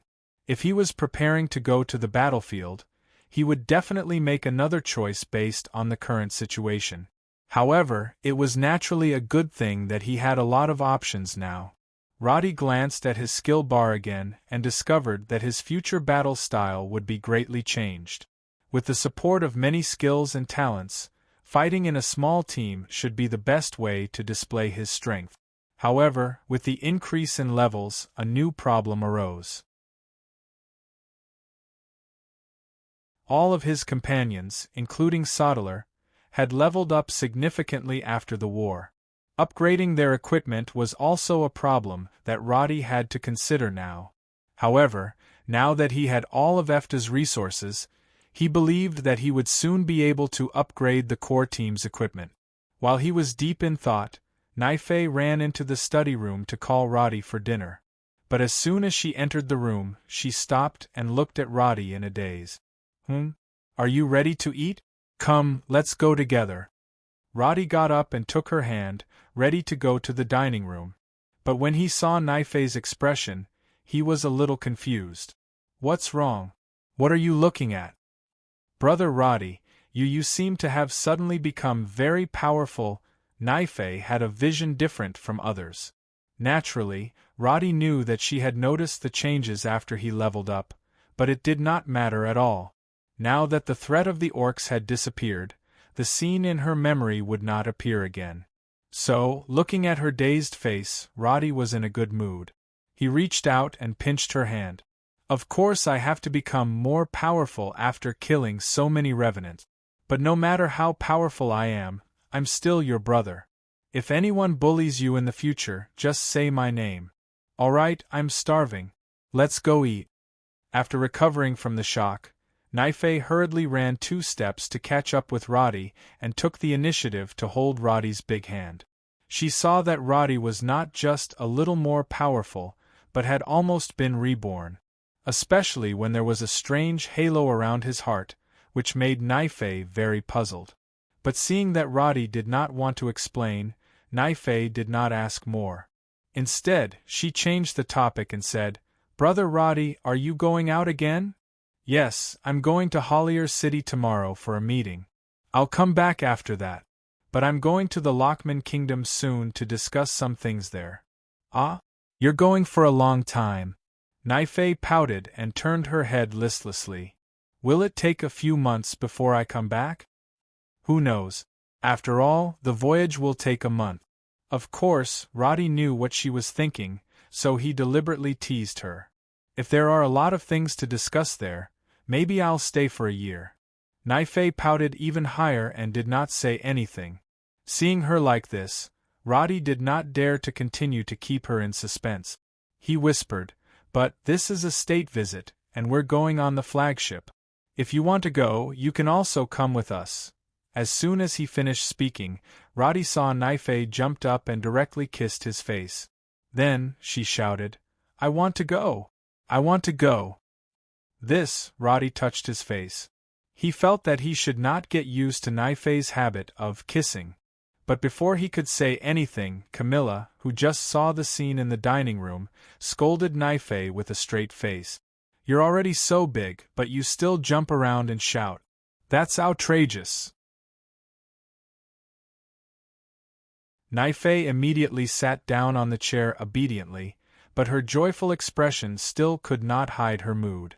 Akasha, who was holding a bowl of vegetable soup, laughed out loud. Naifei, you look like you can go to the theater and act in mime. Your eyes can almost speak. La la la la. Naifei wobbled on the chair and started to hum even louder. Camilla helplessly looked at Roddy. The latter shrugged and smiled. I've been cooped up in the city for too long. It's rare to have a chance to go out. Yes, I can't even go out if I want to. Camilla resentfully looked at Roddy.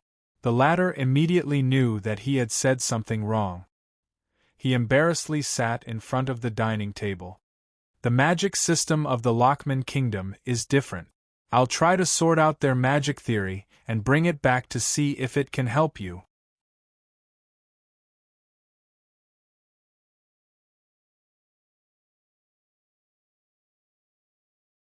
Chapter 592.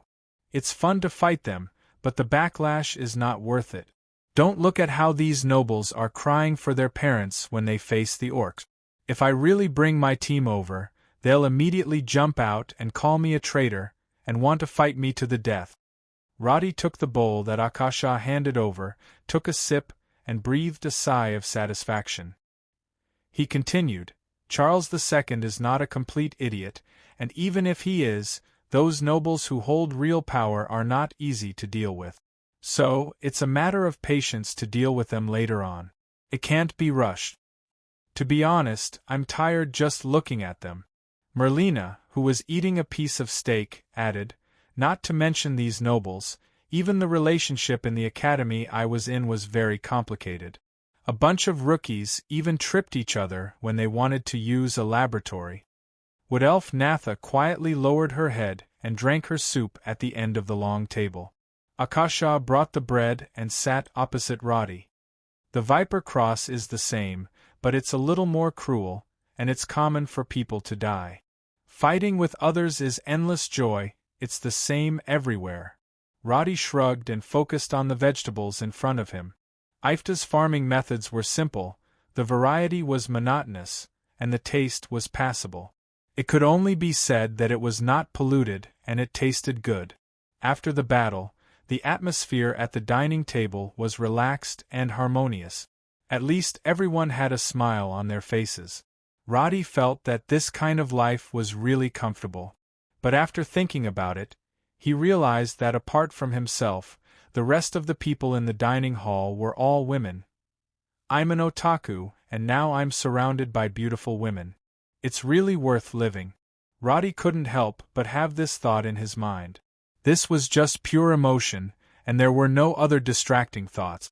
But Akasha seemed to be a little different today. Roddy felt that she seemed to be more cheerful, and at the same time more enthusiastic than before. He didn't think too much about it, because everyone was happy and Akasha's behavior was not out of line. After dinner, everyone went back to rest. Roddy, who had returned to his bedroom, felt that he could finally sleep in peace. He was about to change his clothes and go to the bathroom to take a shower when he heard the sound of the hall door being quietly pushed open. As the Castellan of Elson City, Roddy did not need to look to know that Akasha had entered the room. But what made him feel strange was, how did she sneak in? Looking for me? I'm in the bedroom, Roddy said, and then he saw Akasha running in with a red face. Aya, do you really have to use your power as the Castellan in the mansion?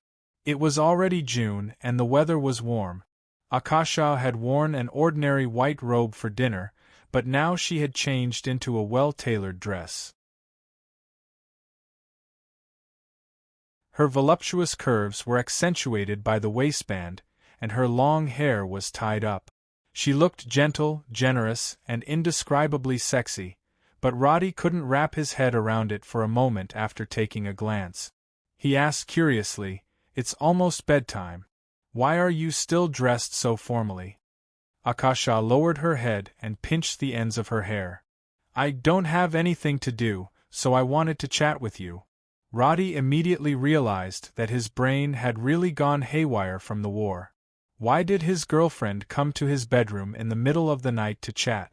This was practically a freebie question. Before going to Tasman, Roddy had been busy improving his strength and analyzing mountains of intelligence to find a breakthrough point in the war. Speaking of which, he had not had any breakthrough with Akasha. But now that the war was over and beautiful days were coming, he was actually thinking about when to test out his new skills. What a retard. At this time, Roddy really wanted to slap himself to wake up. But looking at Akasha, he also knew that some things could not be said directly. Otherwise, with her thin skin, it was possible that she would run away in embarrassment. God knew how much courage it took for this little priest to push open the door and come in. Thinking of this, Roddy could not help but blame himself. He quickly adjusted his expression. "Chat? Okay, but I'm going to take a shower. Can you help me?" "Okay." Akasha swallowed hard. Her ears were so red that they could drip blood. Roddy's heartbeat sped up, but his face was calm as he pulled her into the bathroom and talked about the follow-up arrangements. The matters in Hollier City may be delayed for a few days. The Cullen royal family's matters have not been settled yet. I reckon it will take some time. The bathtub in the mayor's mansion was very large. Thanks to the comprehensive use of the array, It only took 2 minutes for the water to be heated to a suitable temperature. Roddy simply took off his robe, revealing his strong upper body. He asked casually, "My bathtub is quite big. Do you want to soak for a while?" It's hard to untie your waist? Let me help you." She could feel that Roddy said this on purpose. But the more he did so, the more satisfied she felt. She did not know whether it was because of the hot air in the bathtub or because her mind was filled with strange emotions, but when Akasha came to her senses, she found that she was only left with her thin undergarments. She could not help but cover her chest with her arms, but because of this action, her cleavage became even deeper. Roddy knew to take care of her thin face. He took off his clothes first and entered the bathtub with his back facing her. Of course, this was also to cover his good brother, who was involuntarily excited. Phew, the water temperature is good. The high elves like to mix strange petals and herbs when bathing. Now, Roddy also sprinkled the petals beside him into the bathtub. Instantly, the room was filled with a fragrance. The petals also blocked the water surface, preventing them from seeing what was under the water. Akasha took a few deep breaths and hurriedly took off the last few pieces of clothing. Then, she bit her lips and moved as fast as possible to step into the warm bathtub opposite of Roddy. Because she was anxious to hide her body under the water, the slightly hot but comfortable water made Akasha moan. Roddy rubbed his nose with his hand to make sure that his nose was not bleeding. No matter how fast Akasha's movements were, could she hide from the eyes of Roddy, who was in the environmental sensitivity state? Although they had hugged and kissed each other on a daily basis, but seeing it in person, he could not help but sigh that this girl was too good at hiding. The robe was not a cheongsam. It could show off her voluptuous figure, but her curves could not be seen clearly. But now, Roddy was really amazed at how thin Akasha's waist was. The almost fragile willowy waist coupled with the shocking impact of the mountain peaks, in addition to the perfectly round buttocks. Even if Roddy shifted his gaze away, he could not help but swallow a mouthful of saliva. What were we talking about? Yes, next we may need to discuss with the Rose Cross about how to deal with the Viper Cross. The key to solving the problem of the royal family lies with them. Akasha almost hid her entire body under the petals, but this seemed to alleviate her shyness to a great extent, and her speech became coherent. Anyway, if you want to go to Hollier City, just go. There's no need to find so many reasons. Roddy smelled the vinegar in the air and hurriedly said, "I'll be back immediately after the discussion." Akasha then laughed out loud. Her little feet that were hidden under the water scratched Roddy's leg. "Since Prime Minister said so, I'll seriously remember it." "You little girl, you've learned to use tricks?" Roddy knew that she was trying to ease the atmosphere. He immediately rubbed over with a face like a rascal and quietly sat next to her. His arm accidentally touched Akasha's arm, but he did not expect that little hand to take the initiative to hold Roddy's big hand, holding it underwater. "Prime Minister, I have another question." Akasha's voice was soft. You'll marry Sally, right?" Roddy felt that his heart had skipped a beat. In fact, he had also struggled with this matter in his heart, but Akasha did not give him time to organize his words. She continued, "You're the Prime Minister of the Cabinet. If you really want to have the right to speak and status in Efta and even the entire kingdom of Karen, marrying Duke of Efta is the best choice, even the only choice, right?" Although Akasha usually did not express any opinions on politics, she also knew these things. In the end, most of the territory was acquired through marriage. This was a truth that everyone in the kingdom of Karen understood. "So I don't want you to hesitate. I just want what I have now." Akasha tilted her body slightly and leaned into Roddy's arms. "Prime Minister, can I?" At this point, Roddy had no more nonsense. He immediately lowered his head and kissed her. Akasha's passionate response immediately made Roddy feel that the fire in his body was burning fiercely. The moist lips and the soft tip of the tongue were irresistible. The big hand that was used to holding a bow also grasped the uncontrollable peaks under the water. The wonderful resistance in the water made Roddy somewhat happy. The subtle buoyancy in the bathtub allowed Roddy to easily carry Akasha in his arms. The smooth skin made him forget the time. When he came back to his senses, Roddy found that Akasha's eyes were already watery, and she was almost paralyzed on him. So, Roddy stopped her with both hands and directly carried her out of the water. Akasha immediately buried her head in his chest in embarrassment. Roddy felt that his mind was very clear. The casting of Magician's Hand was almost silent. He directly used magic to pull the bath towel, and while wiping their bodies, he stepped towards the big bed in the bedroom, her half-wet long hair spread out. Akasha tightly hugged Roddy's neck, and her eyes had already become blurred. She did not know what to do. After lying on the bed, she foolishly grabbed Roddy's arm, as if she was not willing to let him leave for even half a second. Fortunately, Roddy was not a complete beginner. In his distant memory, he still had some moves. He slowly let Akasha relax, and then began to tease her raw but mature body with interest. So strange, how could the inexperienced Akasha withstand such teasing? She only felt a strange electric current spreading through every corner of her body, making it difficult for her to even breathe. She opened her mouth and wanted to speak, but soon she was like a fish out of water, unable to make a sound. Roddy did not expect her to be so sensitive. In just a few minutes she almost reached the critical point. Her body convulsed and she took a deep breath. Seeing that the time was right, Roddy then slowly but firmly bent down, making Akasha his first woman after coming to this world. Akasha, who had been tortured by the punishment of whipping, had long been immune to pain. In addition, Roddy was well prepared, so at this time, she only felt like a small boat submerged in a raging tide. Soon, she was lost in the wind and waves.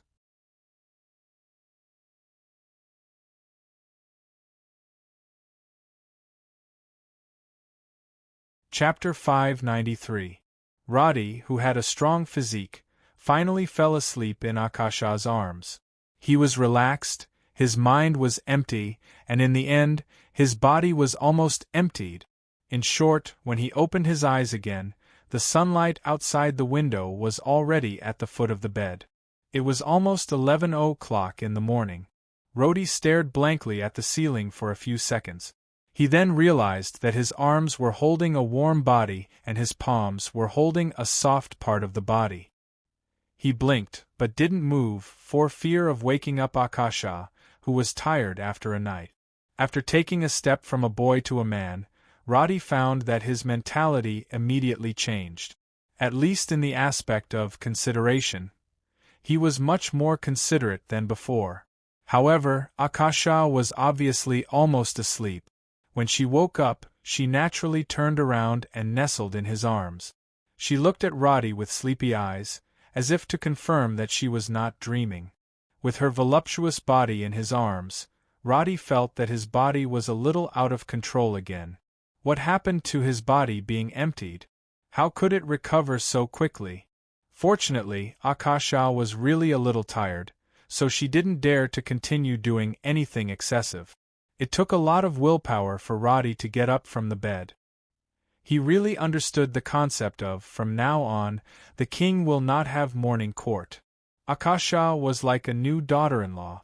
Even though she had passed this hurdle, she was still a little shy when Roddy helped her put on her clothes. However, she had a kind of stability that came with settling the matter, and the inadvertent intimacy was even more natural. Of course, when she showed her affection in thin clothes, it made Roddy feel a little uncontrollable, and he almost did it on the spot. After washing up, Roddy could be said to be refreshed, and his mood was good. He even walked with vigor. Akasha was now at level 28. Her healing spell was no different from usual, but there was a little more flirtatious in her eyes. When he walked to the dining room, lunch was already served by the servants. Camilla, Naife, Natha, and Marinsura were all sitting at their seat. Marinsur raised her eyebrows and snorted. You've worked hard. Are you tired? Hurry up and eat. These words made Roddy cough twice, and Akasha, who was beside him, suddenly blushed. But Naifi obviously did not understand what she meant. Camilla was holding the bread in a bad mood, with a few pieces of parchment beside her hand. She looked like she was busy with politics. Natha lowered her head and drank the soup as usual. Today's dishes are pretty good. I'm starving. Roddy casually sat down. He glanced at the listless Camilla and asked curiously, What's wrong? You didn't sleep well? Mom spent the whole night reading letters. I made her stay up all night. Naife added, but Camilla glared at her. Naife did not say anything. The latter picked up the parchment beside him and handed it to Roddy. This is the first edition of the newspaper that was made according to your request. Take a look. Roddy didn't dare to say anything when he saw the obvious dark circles under her eyes. He picked up the newspaper and began to read it. This large piece of parchment had an area of 2 A4 sheet. Because there was not a lot of papermaking at the moment, there was only one fold. There was no such thing as printing in this continent, so Roddy asked Camilla to find a craftsman to mimeograph the movable type printing. Because Brina was similar to English in that they were both alphabetic languages, it was much easier than Chinese printing. With the help of the mages from the Magic Research Department, the matter was completely settled in 2 days. The headline of the newspaper was black and bold. It read, Great Victory in Ifta, 10,000 orcs beheaded. The following content was an objective description of the process of the war, the result, the number of casualties, the number of captives, and the fact that the orcs had escaped. It took up the entire first page. Flipping to the next content, it briefly described the few tax reduction policies that Ifta had implemented. At the same time, it also made a series of explanations and comparisons about the crops irrigated by Elson's artificial rainfall. After that was the headline, Bergen territory suffered heavy losses, year's food production worrying. The content briefly described the names of the towns that the orcs had attacked. It also stated that the central region of the Kingdom of Cairn had been severely damaged by the orcs, and that there was an urgent need for industrial restructuring to restore productivity. Otherwise, there would be famine when winter came. It was reasonable and well-founded. Everything that she wanted to express was written down.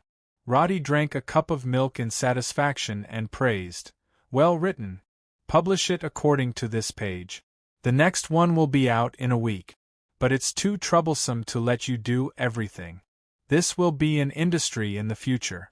We need to hire an editor to keep an eye on it. Look at those bards or nobles' butlers. If there are any suitable ones, just hire them to set up Karen's Times newspaper. Okay. Camilla nodded and lowered her head to eat. Roddy shut his mouth awkwardly.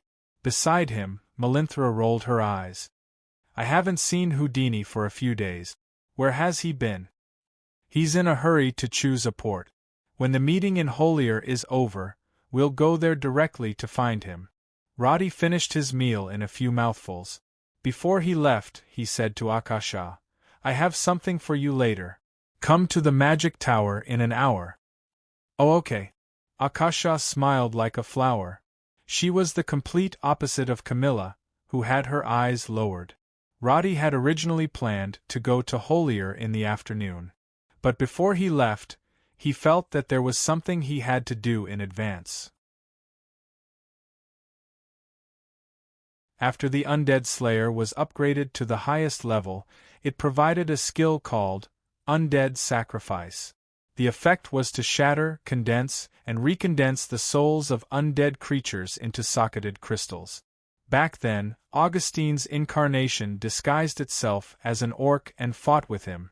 After losing, the soul crystal was sealed by Roddy for safekeeping. Now that he had this skill, Roddy was very curious about what it could refine. When he walked up to the Pasha Magic Tower, the mages going in and out of the tower all greeted the mayor.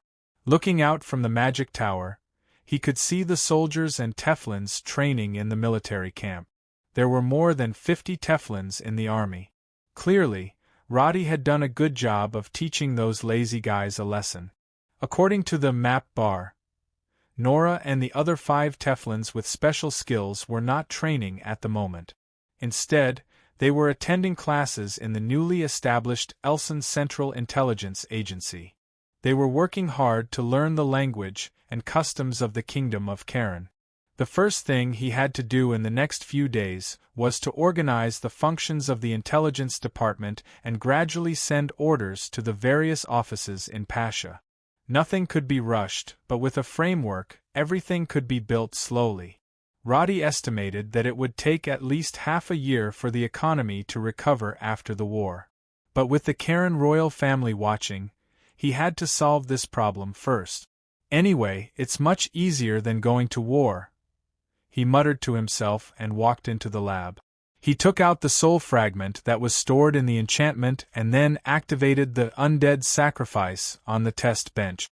The soul fragment originally contained the consciousness of Augustine's incarnation, but when Roddy's hands emitted a grayish-white light, the soul fragment trembled slightly, indicating that it was afraid. He did not hesitate at all. During the process of casting the spell, he directly tore the soul fragment into energy fragments, then recombined and crystallized. This spell was cast automatically under the guidance of the system. Roddy did not understand how advanced what he had just done was. He reached out and picked up the crystallized crystal that looked like a transparent diamond. He opened the status bar and observed its attributes: frowny face, will of the bone throne, embedded item epic.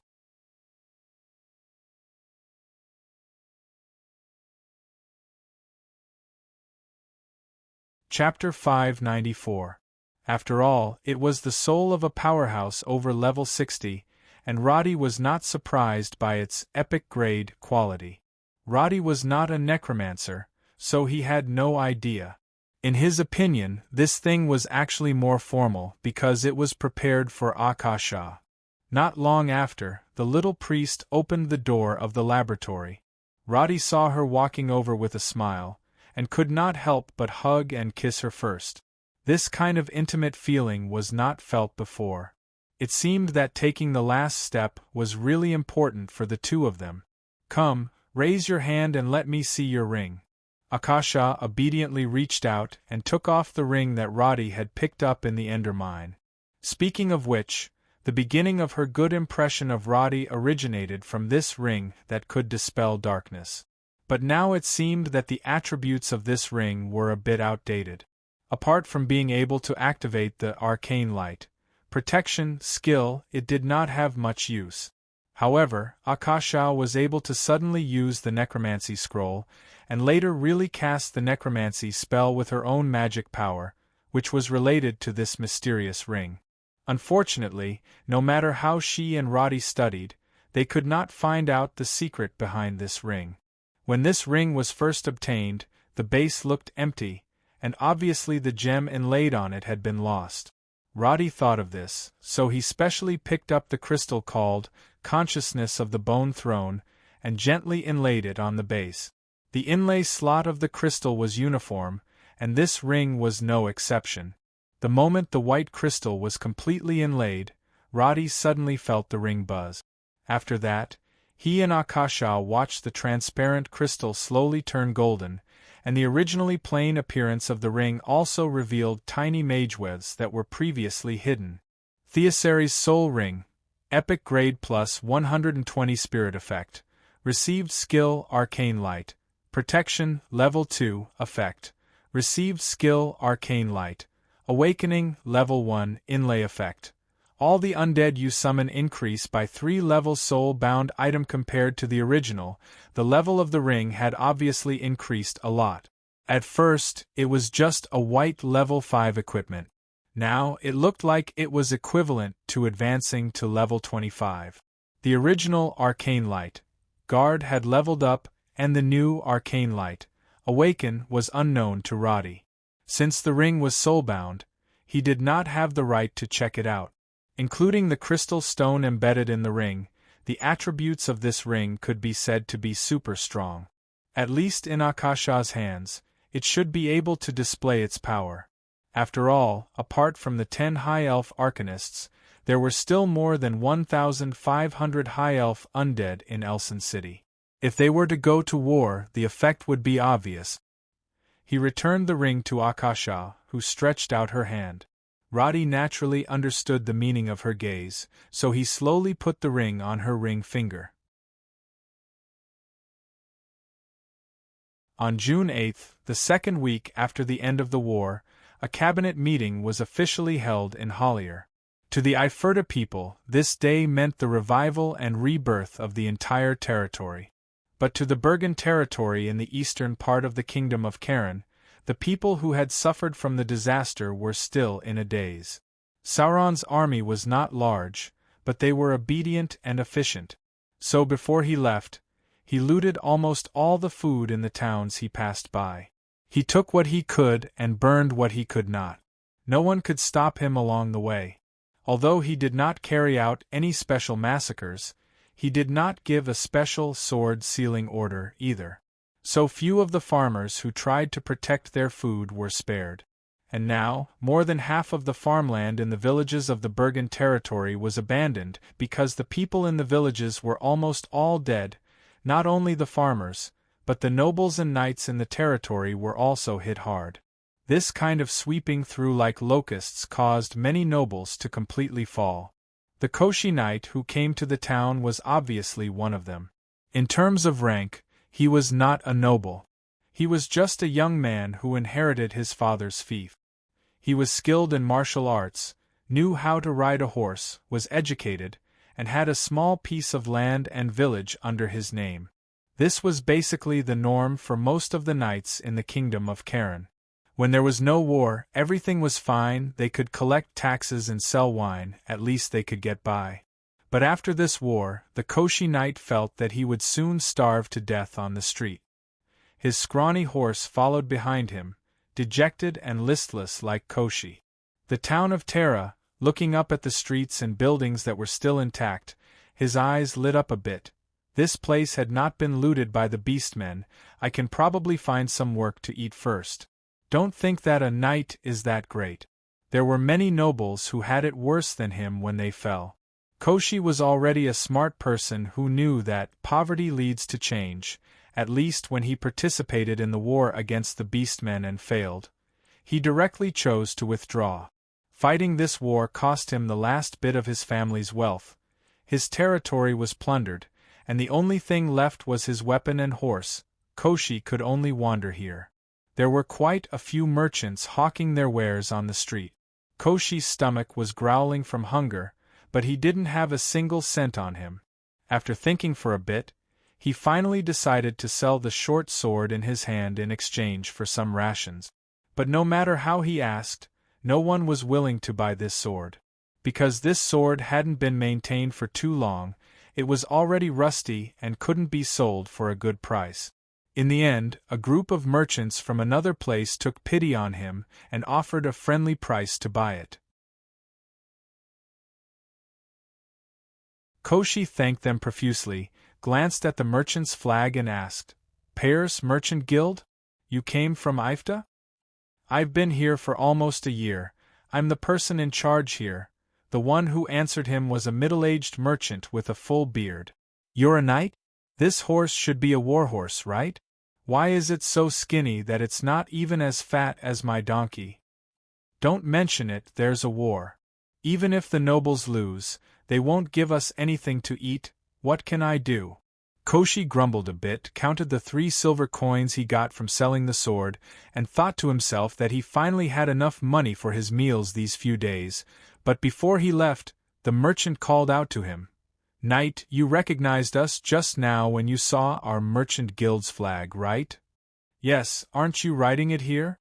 Koshi pointed at the words on the flag, but unexpectedly, the merchant's eyes lit up and said, "Just right, I have a job here that needs a literate person to help. Do you think you're interested? The reward is 2 silver coins." 2. Koshi was instantly interested. After all, he only sold his sword for 3 silver coins, and didn't he come to this town to earn some money for his meals?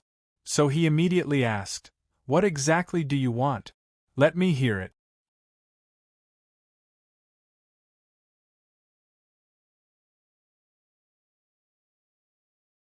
Chapter 595. In this era, knowledge was basically monopolized by the nobles.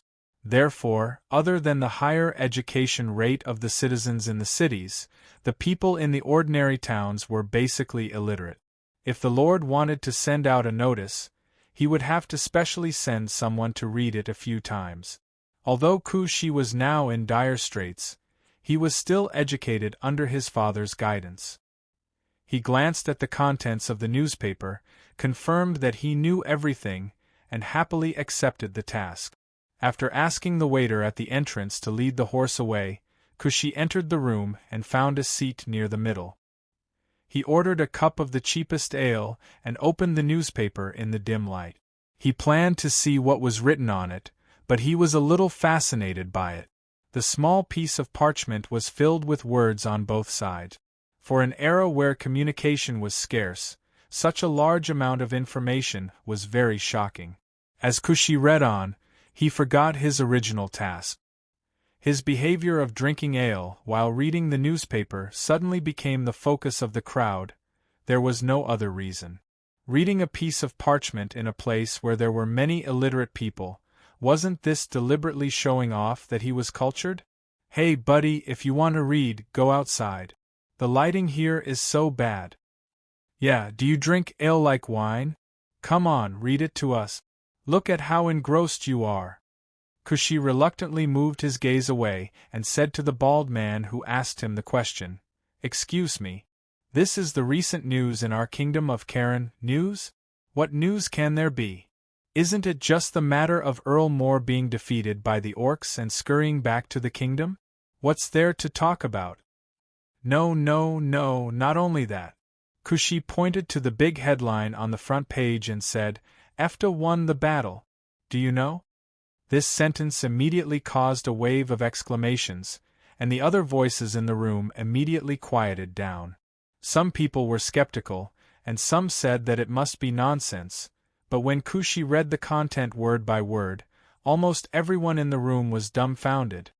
More than 20,000 orcs ran away just like that? Captured 4,300 orcs? And pursued them all the way to Nehemia Grassland? Where did you get this thing? It was brought over by the trading company of Payer. This thing will be updated every week to let people know what's happening in the country at any time. Look, it even wrote about Count Moore being attacked. Even the damaged towns are marked. Everyone was from the Bergen territory, so they naturally knew what had happened here. When Kushi read the content, everyone immediately believed that the content of the newspaper was absolutely true. This time, even if Kushi didn't want to read it, someone would force him to. Other than the war situation in various regions, there was also a part of the prophecy of the famine in the winter of the Bergen territory. After the reasonable words were read out, the originally lively tavern quietened down. People from all walks of life hang out in bars.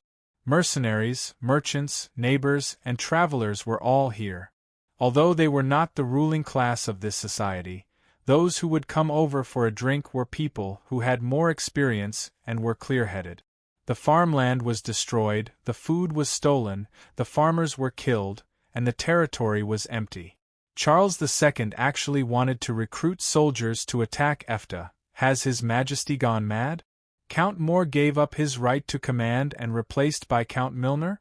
Since when did Milner become good at war? What else can he do other than earn money? There might be people who didn't believe the news of EFTA's victory, but the news of Charles II mobilizing his troops had been spreading in many places these few days. People didn't think much of it at first, but now they immediately realized that they would all suffer varying degrees of losses. Where would they find food? Where would they find soldiers? Who would they find to transport the supplies? Although the newspaper didn't explicitly state who would suffer, once the news spread, it would naturally brew and ferment, eventually forming an invisible storm. Kushi didn't understand what he could change by reading a newspaper. He also didn't know that while he was reading the newspaper, the Bergen territory and even the kingdom of Karen, all the merchants in Payer territory were distributing the same newspaper, spreading the same information. The power of the information was like a huge spider web, slowly spreading to the whole kingdom. Count Milner's desk was soon filled with the same newspaper. Not surprisingly, no similar news appeared on Charles II's desk, whether it was today or in the future. This is all nonsense, a lie. Count Milner slammed the newspaper on the table. His head was filled with anger, and his ears seemed to be ringing. He wanted to curse out loud, but he knew that it was useless. He had confirmed what had happened to Efta through various channels, but Myrna would rather believe that it was all a hoax. What happened to Efta's imminent danger? How did the situation suddenly change? Charles II had given him the task, and Myrna had never thought of retreating. However, he was only a powerful minister, not a general. Myrna had no idea how to fight a war, and the adjutant he found was not talented. Therefore, it was difficult for anyone to predict the real effect that the newspaper could bring. After all, such a thing had never appeared before. More than 90% of the people in the kingdom of Karen were illiterate, which made the newspaper seem like it had no place to survive. Find out who spread the newspaper and lock them all up. Milner had no choice but to give such an order. However, his adjutant looked troubled. Count Milner. These things seem to be available in most villages and towns in the kingdom. It was obvious that no matter how powerful Count Milner was, he was just a count.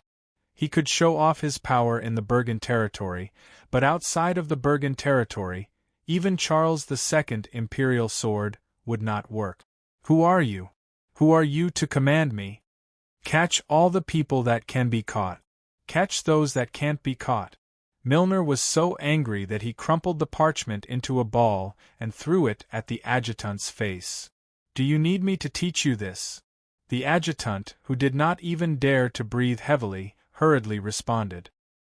He then bowed and retreated, leaving the ashen-faced Myrna sitting in the armchair, deep in thought. The order in Hollier was quickly restored after the war. During the days of the Orcs' attack, Hollier was at the rear of the battle line and did not face the danger of being besieged. Therefore, the city looked no different from before the war. In fact, it was even livelier than before. The prices of goods had risen a lot because of the war. Now they were in the process of falling, including the price of food. The nobles had the idea of making a fortune by hoarding food.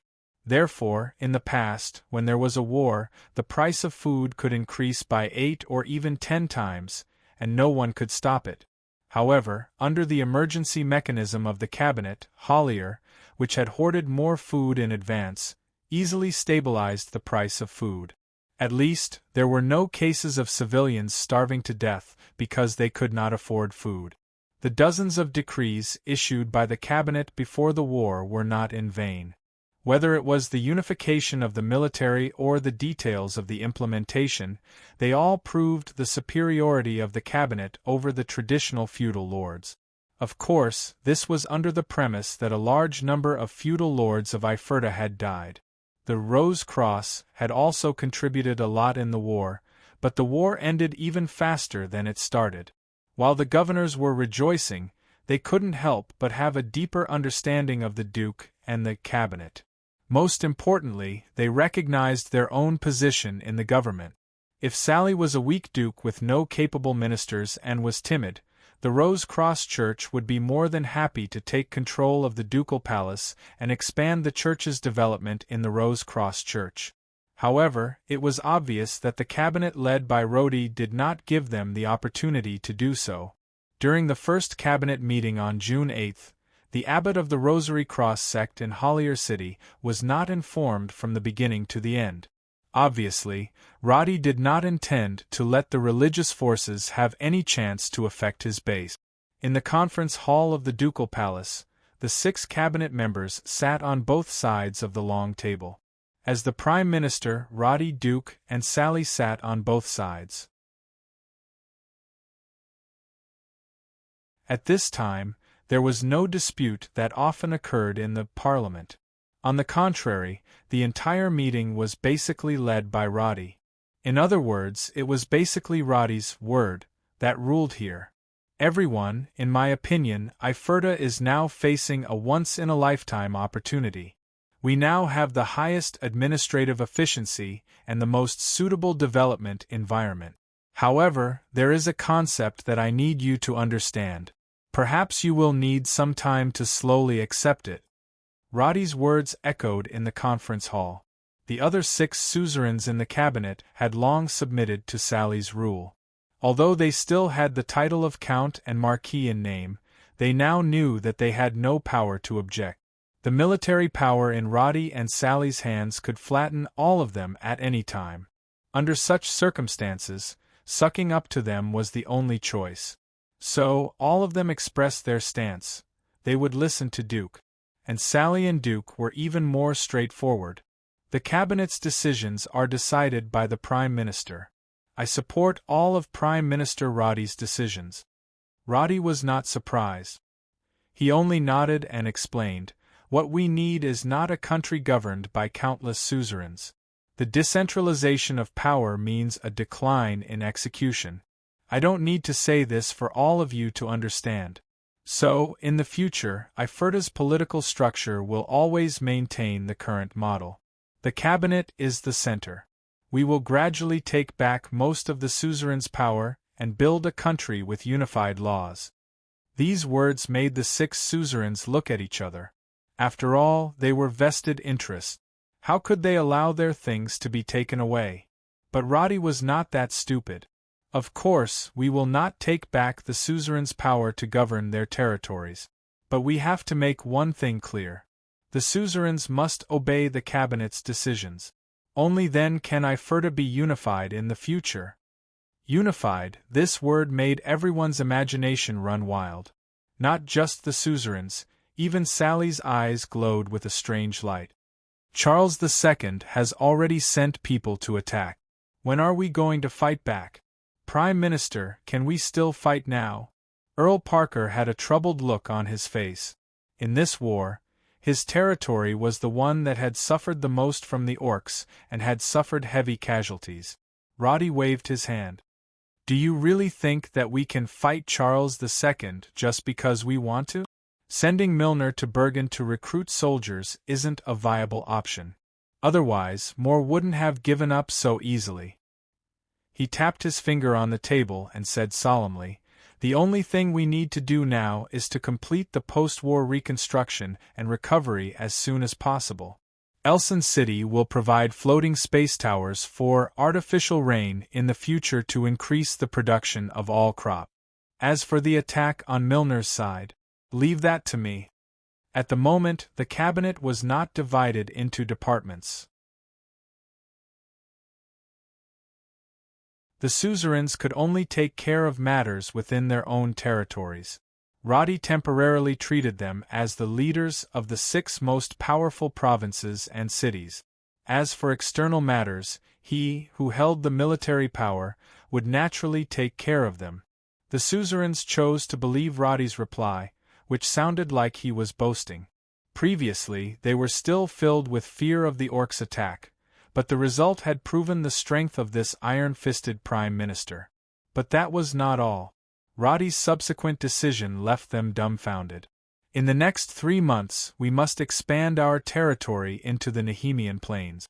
We must build enough pasture areas and sentry towers to make up for the shortage of warhorses and cattle. Expanding the borders sounded good, but in reality, it was something that the suzerains were not willing to do. There was nothing on the barren plains, and they could only build it by throwing money at it. Who knew when they would be able to recoup their losses? The plains were a forbidden zone in the eyes of the suzerains. Even though the orcs had just been defeated, most civilians still held an irresistible fear of the green-skinned barbarians. I know that you think this kind of development is not worth investing in, but what we really need to invest in is not the planes. Every 3 months, we need to transport a batch of supplies into Tasman to support the stability of these good allies. As soon as he said that, the suzerains felt their hearts beat faster. So the construction of the planes was just a springboard. So the real goal was Tasman behind the Gondola Mountains. The other side of the Gondola Mountains was much more fertile and had all kinds of minerals and supplies. While they were fighting internally, they would add fuel to the fire and reap huge benefits from it. Tasman needed equipment if it wanted to fight, right? It needed food, right? Countries at war could not produce, so they could only exchange all kinds of supplies. Roddy was like a firewood picker squatting by the stove. Wherever the fire was small, he would throw a piece of firewood into it. Not only did it make the fire burn more fiercely, but it also made sense to exchange for resources. As long as they were not unified, this exchange would go on forever. Epherta gave out finished goods in exchange for rich resources that were several times more abundant. What was war wealth? This was war wealth. You're tuning in to the Phoenix Knights YouTube channel. Don't forget to subscribe and join us on this journey to catch the most captivating stories.